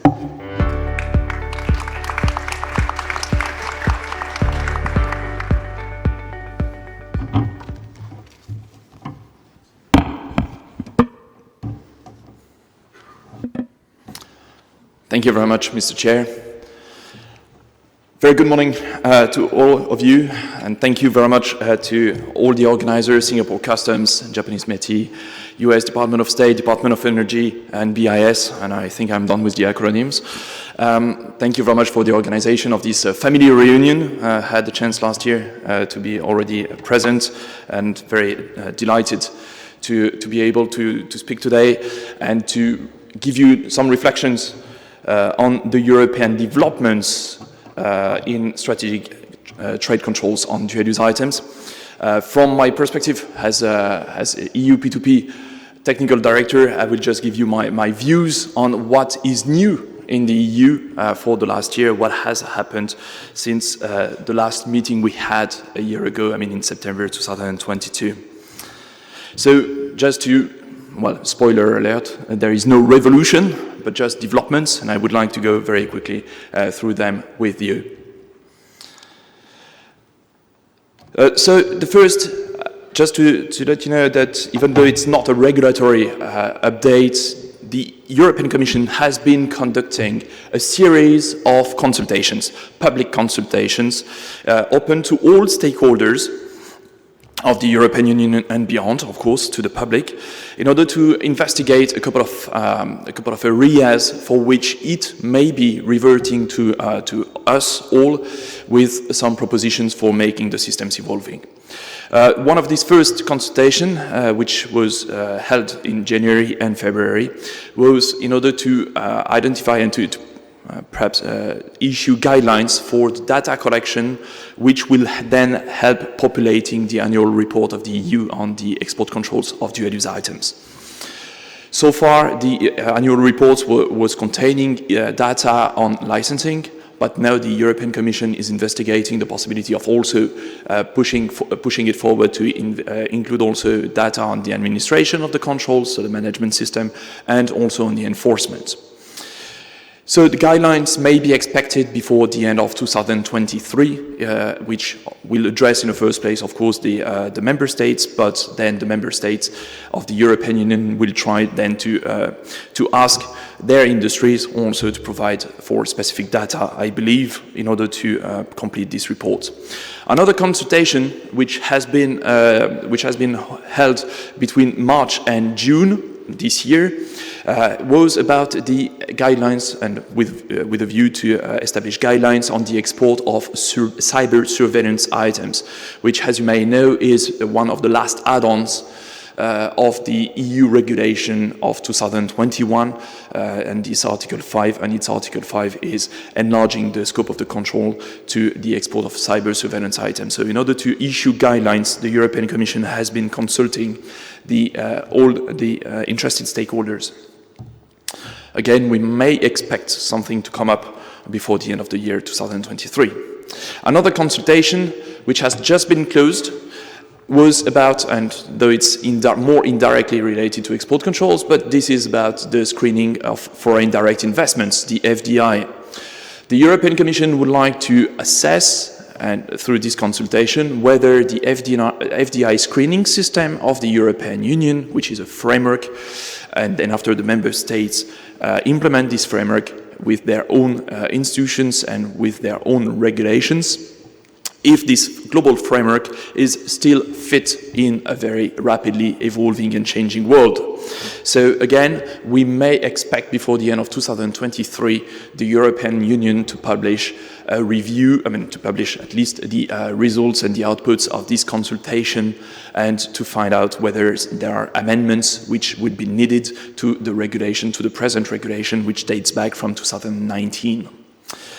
Also, the European Union, and this time it's more from the member states' perspective, not really from the European Commission, but the European Commission published very recently in June, published an information note which is containing the different institutional settings of the member states of the European Union for implementing the regulation. So meaning who is the licensing authority, how to contact the licensing authority, who are the main enforcement agencies, and so on and so forth. So this is just an information note.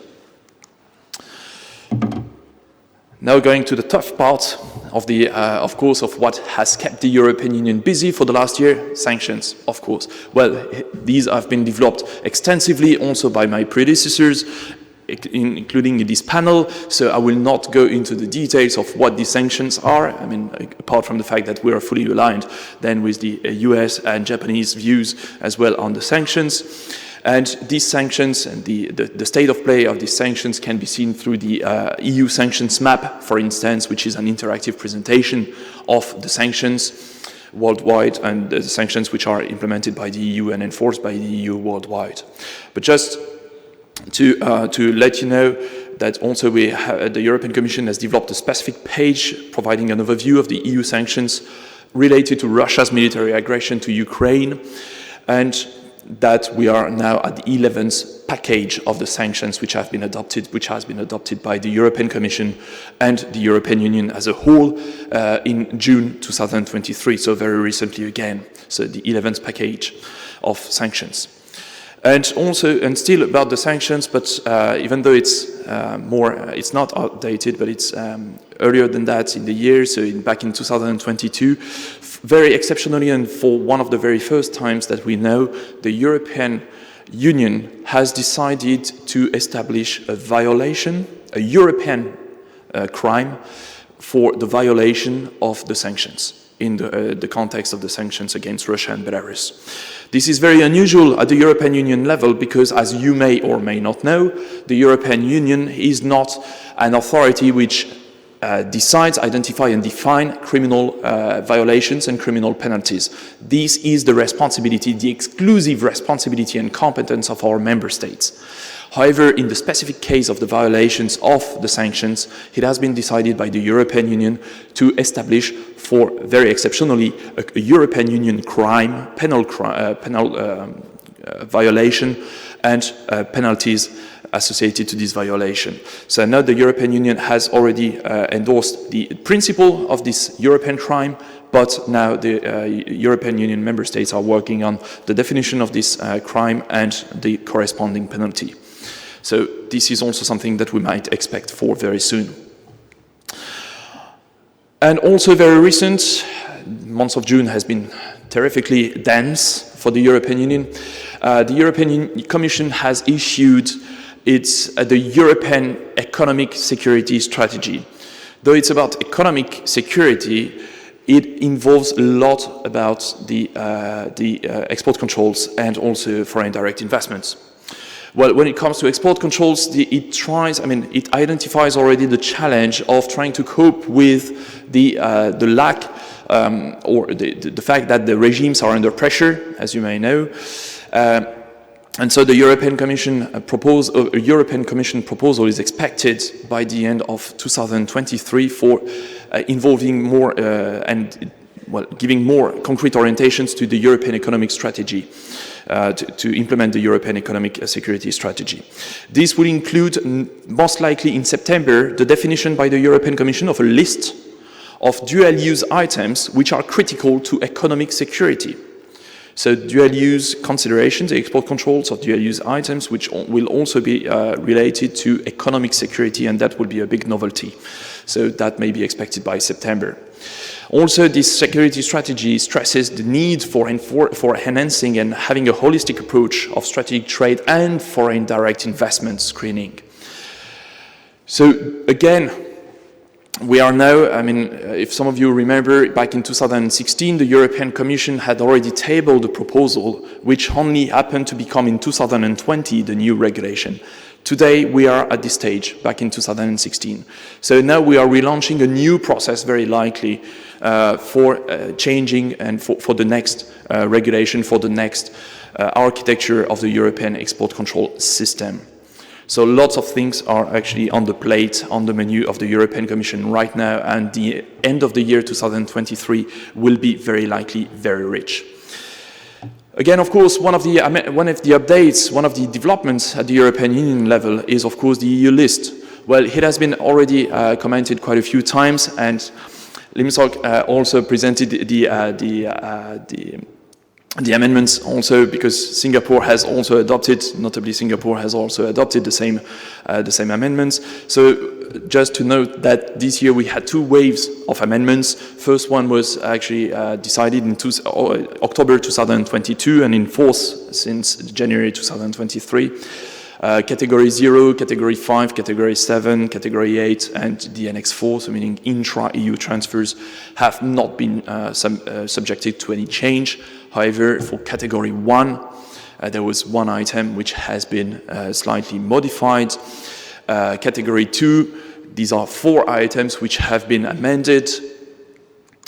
Category 3 in electronics, it's 8 items which have been slightly amended as well. Computers and Category 4, it's digital computers also have been, the item has been amended. Category 6, also amending 4 items, and the same for Category 9, 4 items also have been amended. 4 entries have been amended in the EU list. But that was only the first wave. We had a second wave in February 2023, which is exclusively dedicated to Australia Group updates. And in Category 1, we had 4 new entries in Category 1 corresponding to the outputs of the discussions at the Australia Group level. And also 1 entry in Category 2 has been also changed. So not so many changes in numbers, but these are also quite important changes. And this is why, very exceptionally, the European Union updated twice its control list this year, over the past year. So now a very quick tour of horizon of the guidance documents that the European Commission is issuing, because as you know, it's not a licensing agency itself. However, it provides for guidance for supporting industries, for supporting the private sector and the academia, also in implementing dual-use goods trade controls. Just to let you know that the export control handbook for chemicals, so just a topic focused on chemicals, is still the same, so meaning the 2021 edition is still the valid one. The same goes for the guidance on due diligence for EU businesses with regard to forced labor. Also, so this guidance has remained unchanged since 2021. Then the EU guidance on ICPs in general for the private sector is still the 2019 version. It hasn't changed, and the same goes for the EU guidance for ICP for research and academia, which dates back from 2021 but has remained unchanged so far. What is new then? Well, the European Commission has issued a very convenient document, which is the frequently asked questions on EU sanctions and on Russia. And There is this document. This document is publicly available on the website of the European Commission. I told you there is a web page on the embargo, on the sanctions, the restrictive measures against Russia and Belarus. You can find it there, and it's very, very regularly updated. There was an update, again, 10 days ago of this document. It deals with all the sectors being the object of restrictive measures, and also provides for good/best practices for implementing and enforcing the sanctions. Also, another document, but I think that Deputy Assistant Secretary Mr. Bormann also made a reference to that, is a list which was issued by the European Commission of 38 critical HS codes. Critical HS codes for not only the enforcers, so in order to assess the risk and to enforce possibly controls and for avoiding circumvention of the sanctions, but also very useful tool, I believe, for the private sector in order to identify, to screen specifically the 38 HS codes. Then, if you allow me a very quick word on a new EU outreach project, which is not EU P2P in this case, but another outreach project launched by the European Commission very recently, because it was officially launched in December 2022. It is specifically related and focused on the sanctions against Russia and Belarus. And this is not taking place, as I just mentioned, in the EU P2P export control program, but under the targeted initiatives, which is a joint venture, if I may say so, between the science centers, the science and technology centers, and the European Union. And within this framework of the targeted initiative program, we find now this new EU outreach project, which is directly run by the European Commission, for accompanying other countries, other like-minded countries, I believe, and other countries which would like to avoid being used for circumventing the sanctions, for accompanying these countries in implementing the good practices, the best practices. So clearly it's a project which is directly managed by the European Commission, a certain number of again, acronyms at the European Commission. DG Trade, Directorate General for Trade. FISMA is for Financial Stability and Markets. FPI is Service for Foreign Policy Instrument. TaxUD is the Directorate General for Taxation and Customs Union. OLAF is the Office for the Anti-Fraud Fight. JRC, Joint Research Center of the European Union, and the EAS is the Diplomatic Service of the European Union. So all of them are implementing this EU outreach project directly and managing this project, but the lead is the financial services and markets, DG, FISMA. So meaning that if you are interested as a country or as industries to know more about how the EU sees the North, what is the compass of the European Union, then it's possible to ask the European Commission to be part of this project. Concretely, a team of experts composed of EU officials, experts from member states of the European Union, and also experts from the private sector, consultants, may be delegated and go to the countries in order to provide a sort of a training and a dialogue, to enhance the dialogue between the European Union and this country on the sanctions against Belarus and Russia. Day one is usually, the schedule is the following. Normally day one is dedicated to public sector, to outreach to public sector of the country, and day two to the private sector. But though it's not an EU P2P program, and I'm EU P2P, then you can also use us for facilitating your expression of interest to the European Commission, so do not hesitate to approach us. On this, I thank you very much, and happy to answer, of course, any question on this. Thank you.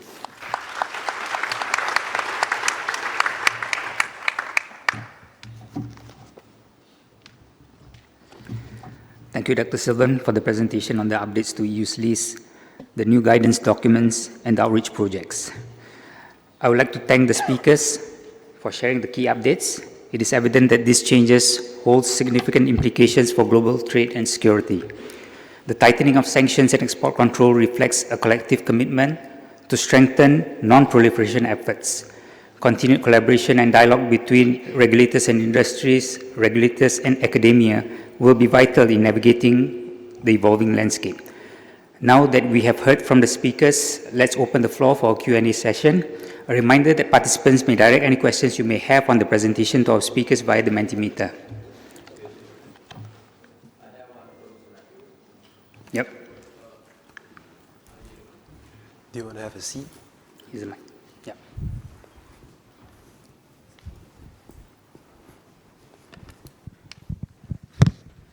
This is regard to the energy exports from USA to China.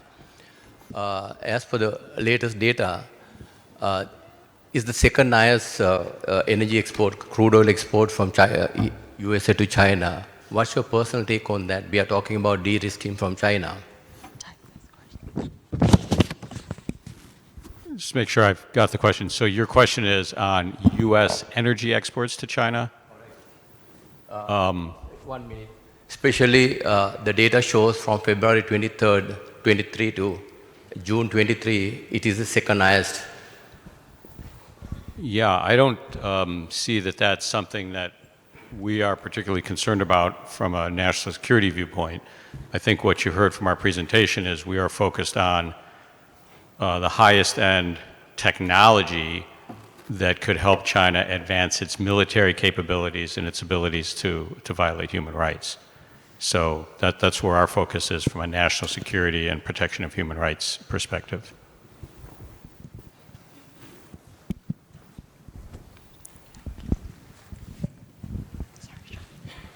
Feroz, you had it easy even before you had to ask a question. You had a crowd.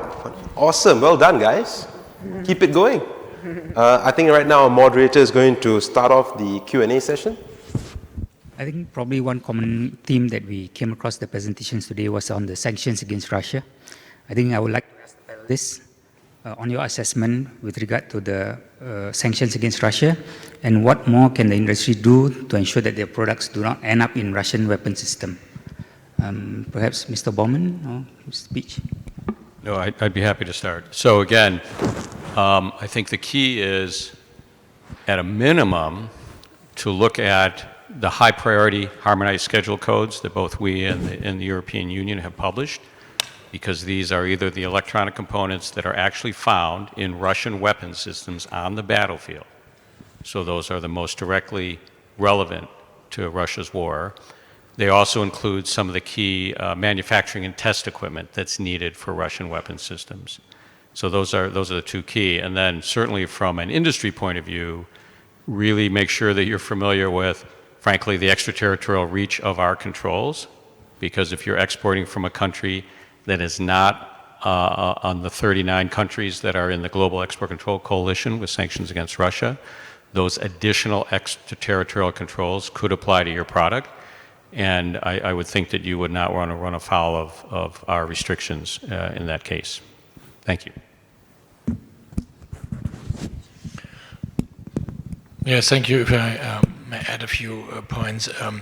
First of all, I think the presentation from Ed Baumann, the colleague from Japan, and mine showed how comprehensive the export control regulations, the sanctions regulations are already, which are in place at the moment. So I think there are many, many tools available. The second remark, I think from at least the German perspective or BAFA's perspective, the sanctions are effective. It's at least if it comes to the export going directly to Russia. For sure, there are still some items being found in Russia which should not be there. But we really have to look at each and every case very carefully. Some items had been exported a long time before the war, and so it's sometimes not easy to track the way the items had ended up in Russia.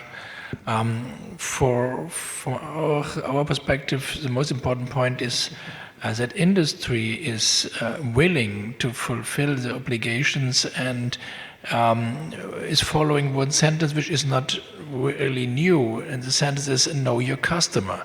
If it's mainly in the hand of industry, that they do not fulfill or not following maybe new tracks or new contracts with countries and end users have never been in contact before, being happy that they signed a contract for the biggest contract ever, going to a country where they don't even know that the country exists, if I may put it this way, or that the end user exists, but saying, okay, we'll end up and they have enough items for the next 20 years.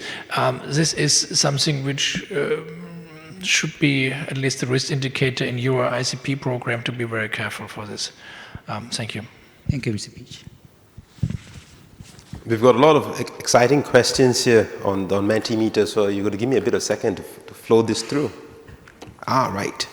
Now this is an interesting one, and I think it might be posed to your panel to understand how would EU sanctions apply to EU subsidiaries or non-EU subsidiaries that are either based in Asia or not based in the EU. So to maybe shorten it, perhaps, Feroz, for your panel, is how do EU sanctions apply extraterritorially to EU subsidiaries based in this part of the world? Perhaps Dr. Sylvan, you want to take the question? Thank you. Well, I think that also perhaps with George we could, because I mean the EU is providing for the rules and the member states provide for the force for implementing and enforcing. But what I can say is that I was referring also to the fact that the EU has just recently adopted its 11th package of sanctions, and this 11th package of sanctions is well, very shyly, I must say, from my academic perspective, but it is already a step in secondary sanctions, in the fact that for the first time the European Union is also trying to cover the circumvention efforts made in foreign countries. So not to remain within the boundaries of the EU, but also for the subsidiaries, as the question is implying as well. So that's one first step of the European Union for considering secondary sanctions, secondary penalties, against circumvention of the sanctions.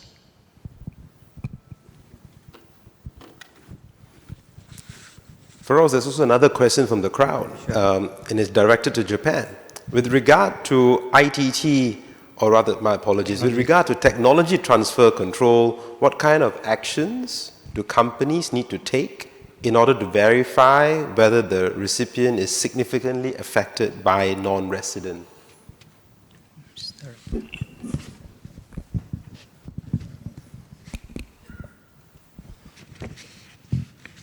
Yes, thank you for that questions. I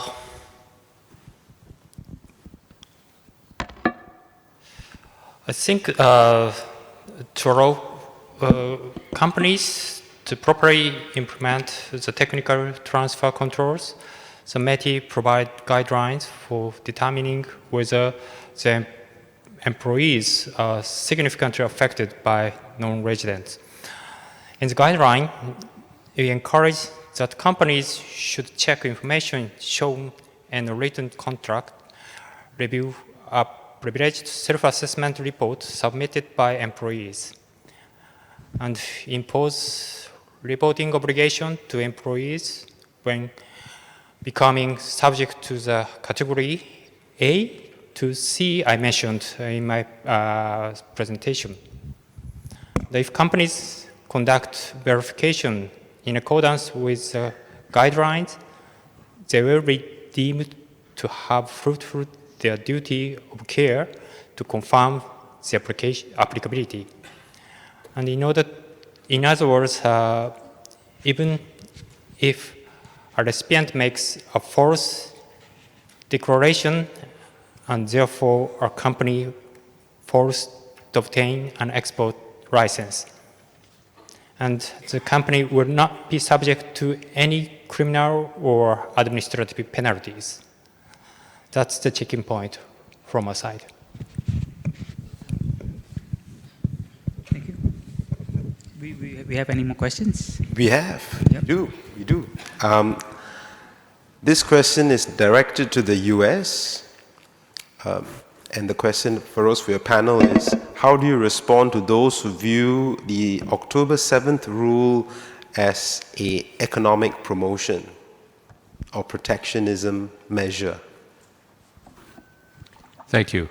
As I mentioned, and certainly if you read the preamble to our October 7th rule, you see that we have very specific national security and human rights concerns that we're addressing with that rule. As I mentioned earlier, the development of artificial intelligence at the highest levels of supercomputing, most advanced semiconductor chips, all have very significant national security applications in weapons development and weapons modeling and weapons deployment, violation of human rights. And anyone who's followed, for example, what's been happening in Xinjiang province in China over the last several years will certainly appreciate the human rights concern.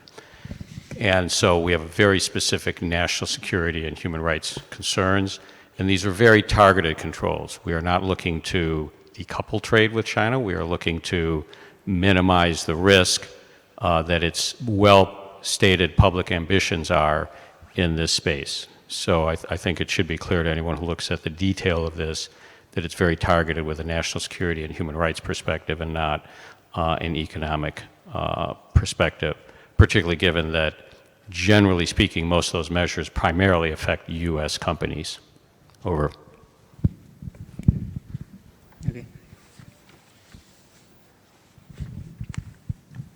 Perhaps I can ask a question related to this. I mean, in terms of how companies can actually minimize the risk. I think, Mr. Peach, you spoke in your presentation about the subject of ICP on customer-related risk indicators, product-related risk indicators, and country-specific risk indicators.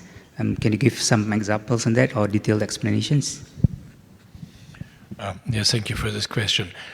I mentioned this in connection with the sanction against Russia, but these indicators are not really new and should not only be a part of an ICP. If it comes to the sanction against Russia, from our point of view, risk indicators are a basic element of each and every ICP worldwide. With customs-related risk indicators, I have in mind, for example, if the client is associated with a person or entity related, coming back to Russia, with Russia's defense sector, or if you have a newly established company which start their work after the Russian aggression and who is only active, for example, in activities in trade with sanctions goods. Product-related indicators, those are, from my perspective, not being an engineer but a lawyer, are for me the most important ones. If it comes to, for example, some biological agents, you have to be technically in a position to handle them, to properly trade them. So it's very important that you have the right technical knowledge to handle these products. Another more or less old indicator, if I may say so, is if the quantity and the quality of the products and the stated end use is itself not plausible. And last word, the country-specific risk indicators are if countries are involved which are well known with a particular high risk of circumvention, if shipping routes of goods or transactions do not typically follow the normal trade patterns, or if shipment involves individuals or companies located in a country with, from our point of view, weak export control laws or weak enforcement of this law. This is certainly not a black and white procedure which every time ends up necessarily in evidence, but these indicators are the starting point for in-depth investigation in the framework of an ICP. Thank you. Do you have any more questions? Based on what I'm seeing and tracking, you seem to have answered all these questions so far. Nothing new is popping up. Anybody out there has a question that you haven't yet had a chance to pose? I see a hand raised. I think the gentleman there may need a mic.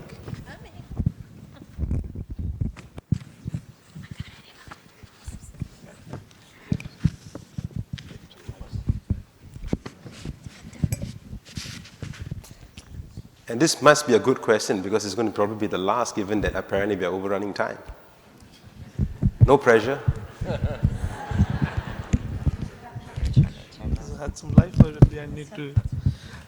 Thank you. I'm Wing Commander Kushwaha from the Indian Space Association, and I speak to you on behalf of the budding startup industry that comes up in India. Firstly, very grateful to the US government for facilitating our participation here. I also happen to be participant of an export control seminar in Bangalore in April, where a lot of your State Department officers had come, and that was quite an eye-opener. My suggestion is the rate at which the updations are taking place across countries. Now, for very innocent innovators and developers, it is difficult to keep pace with first going through, because the navigation to all these complex export control regulations are not easy. And they maybe because of not understanding what is the interpretation of it, make innocent mistakes. So my submission is that with technology moving in, you may consider using maybe AI bots or some technology innovations to ensure that the people who really want to do good innovation and follow the righteous path are also enabled the right way and not get entangled in these complex regimes which ultimately will bring a bad name to the industry as well as the country of origin. So if people want to do positive work and good work, they need to be enabled to. That's a submission to all of you who are present in the hall. Thank you. Okay, the panelists got off easy. It doesn't seem to be a question, it's a comment. But actually, I would like to respond if you want. Thank you very much. It's a very important point. And one of the challenge for us is, as we generally are trying to be precise and targeted, almost by definition, that's what makes the regulations more complicated, right? We could make the regulations very simple, and we'd either control way too much or way too little. So that's the challenge here. But I would also say that, and I certainly speak for us, but I think probably my colleagues up here, what we're really trying to do here is make sure that the parties that have interests, strategic interests, adverse to ours as democratic countries, market-based economies, cannot get the things they need to ultimately harm us or hurt us, but do it in a way that doesn't impair and ideally enhances collaboration and innovation among like-minded allies. And so every single regulation we do, we're trying to do those two things at the same time for exactly the reason you said. The last piece I would say is also we are looking at ways to leverage existing technology to make understanding, especially by small and medium-sized companies and innovators, understanding of the regulations more readily available so that they don't inadvertently cross a line. But thanks for that submission.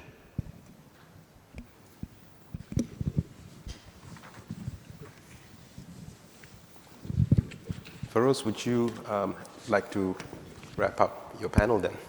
Yeah, thanks. Thank you everyone for the engaging questions and insightful responses from our panelists. As we conclude, I would like to express my gratitude to our distinguished speakers for sharing.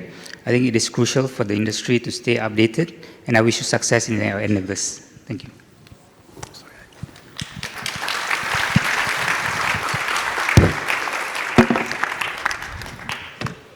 Again, a wonderful exchange, and I'm so glad that the audience have kind of chimed in as well in person with the mics and questions for Menti. Again, another round of applause for our distinguished guests before we let them free. On a light-hearted moment, in the comment earlier about innocent mistakes, as a former prosecutor, all I would say is there are innocent mistakes and then there aren't some. And we're happy that we're going to be looking at some of these aspects at the breakout session with red flags and the pamphlets on the table about trade-based money laundering risks. These are things that I suppose help companies avoid being caught in the crosshairs. Thank you. Thank you. I know that now you are eagerly waiting for lunch, and anything I say is just too long. But you know, I have to earn my lunch too by delivering some closing remarks. So you got to bear with me. I'm not going to take too long. I promise you I'm not going to lecture you at all. So once again, it's a deep honor in my entire professional career. There's about 2 decades. I think this is a single defining honor to be able to close this up on behalf of the organizers. It's great that everyone is here in person. Last count, over 400 people are online. And sincere appreciation to the participants from both the government sector and the private sector who have made this seminar so incredible and impactful. It is truly heartening to see us, you, come here and engage in this discussion, because the I in JIO, anyone?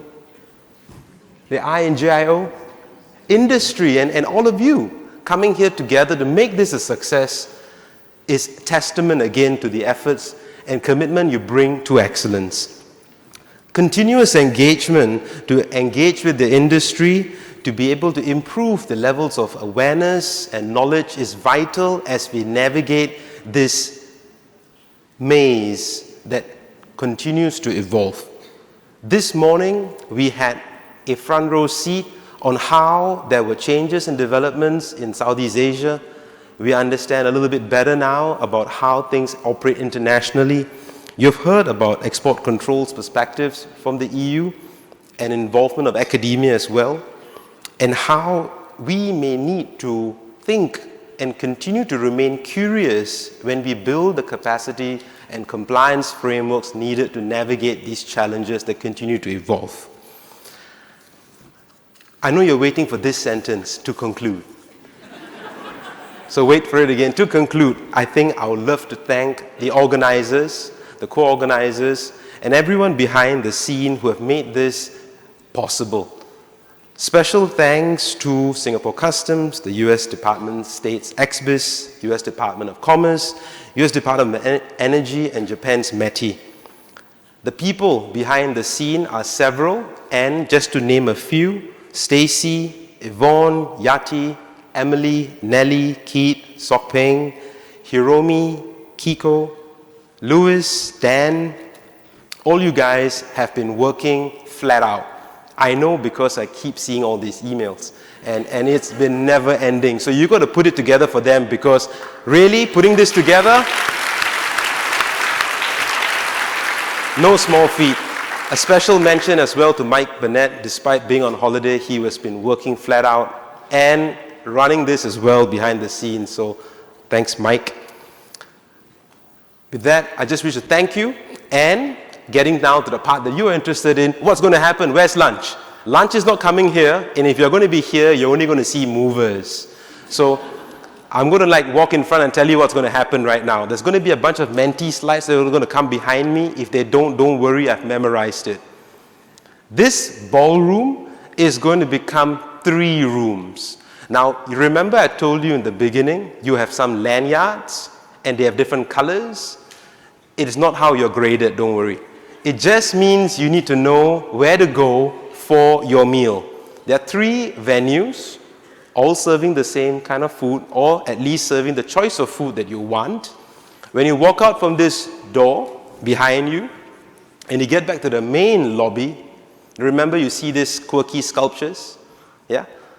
You'll see an escalator. The escalator goes down. It gets you to 2 restaurants, the Line and the Waterfall. In that same lobby, if you take the escalator up, it gets you to the Veranda. So there are 3 restaurants, and they are coded according to your lanyard. See, I'm telling you the truth. Blue for the Line, green for the Waterfall, orange, rose. So now you know where you're going to get your food. Now, I know you came here with friends, and we said networking and industry engagement, and now you've made all these new friends, you want to hang out together. Don't. Hang out after lunch. Because if you end up at the same place, you may not get enough seats. You're not going to be comfortable. So go to the place that you're meant to be, and it'll be great. Do that. And all of you are in compliance, right? So if you don't comply now, what's going to happen? So 3 venues, 3 lanyards. And then what's going to happen after? You're going to have 1 hour for lunch. 1 hour for lunch, and you're going to come back. Where are you going to come back to?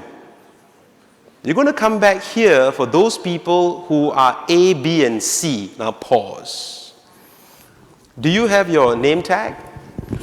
You have a problem if you see the same 2 alphabets. Okay? So for those of you who see the same 2 alphabets, that's a glitch. Or maybe you just wanted to see a particular speaker twice.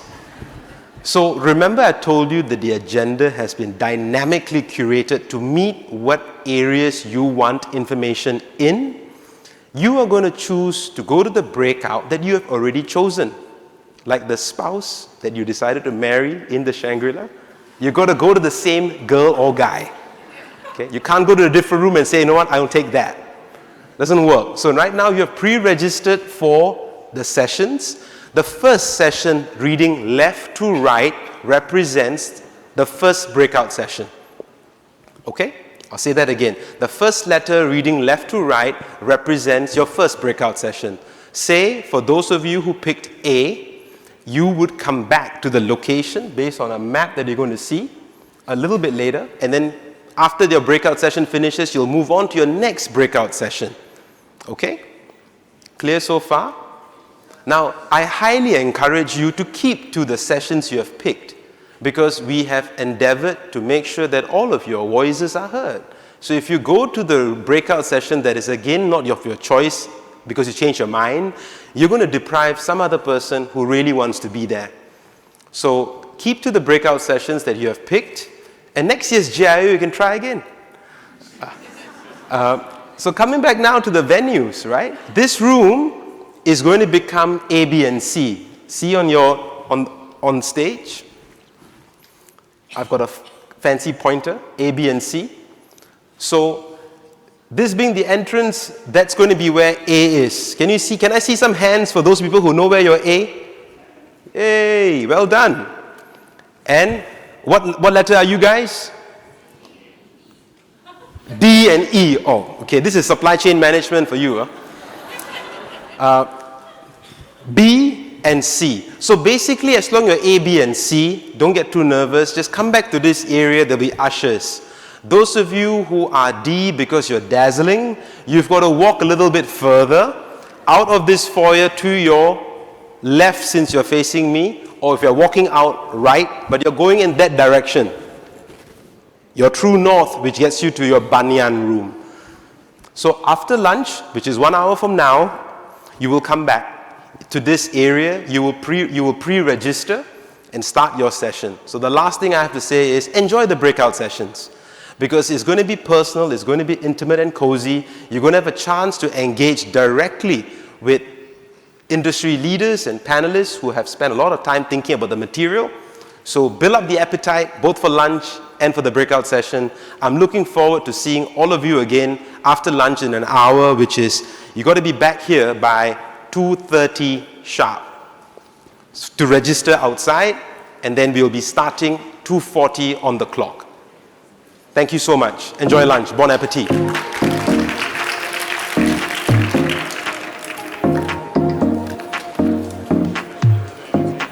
Say what? Okay, another public service announcement. Take all your things away with you as you leave this venue, because it's going to get set up. Remove your valuables. Thank you.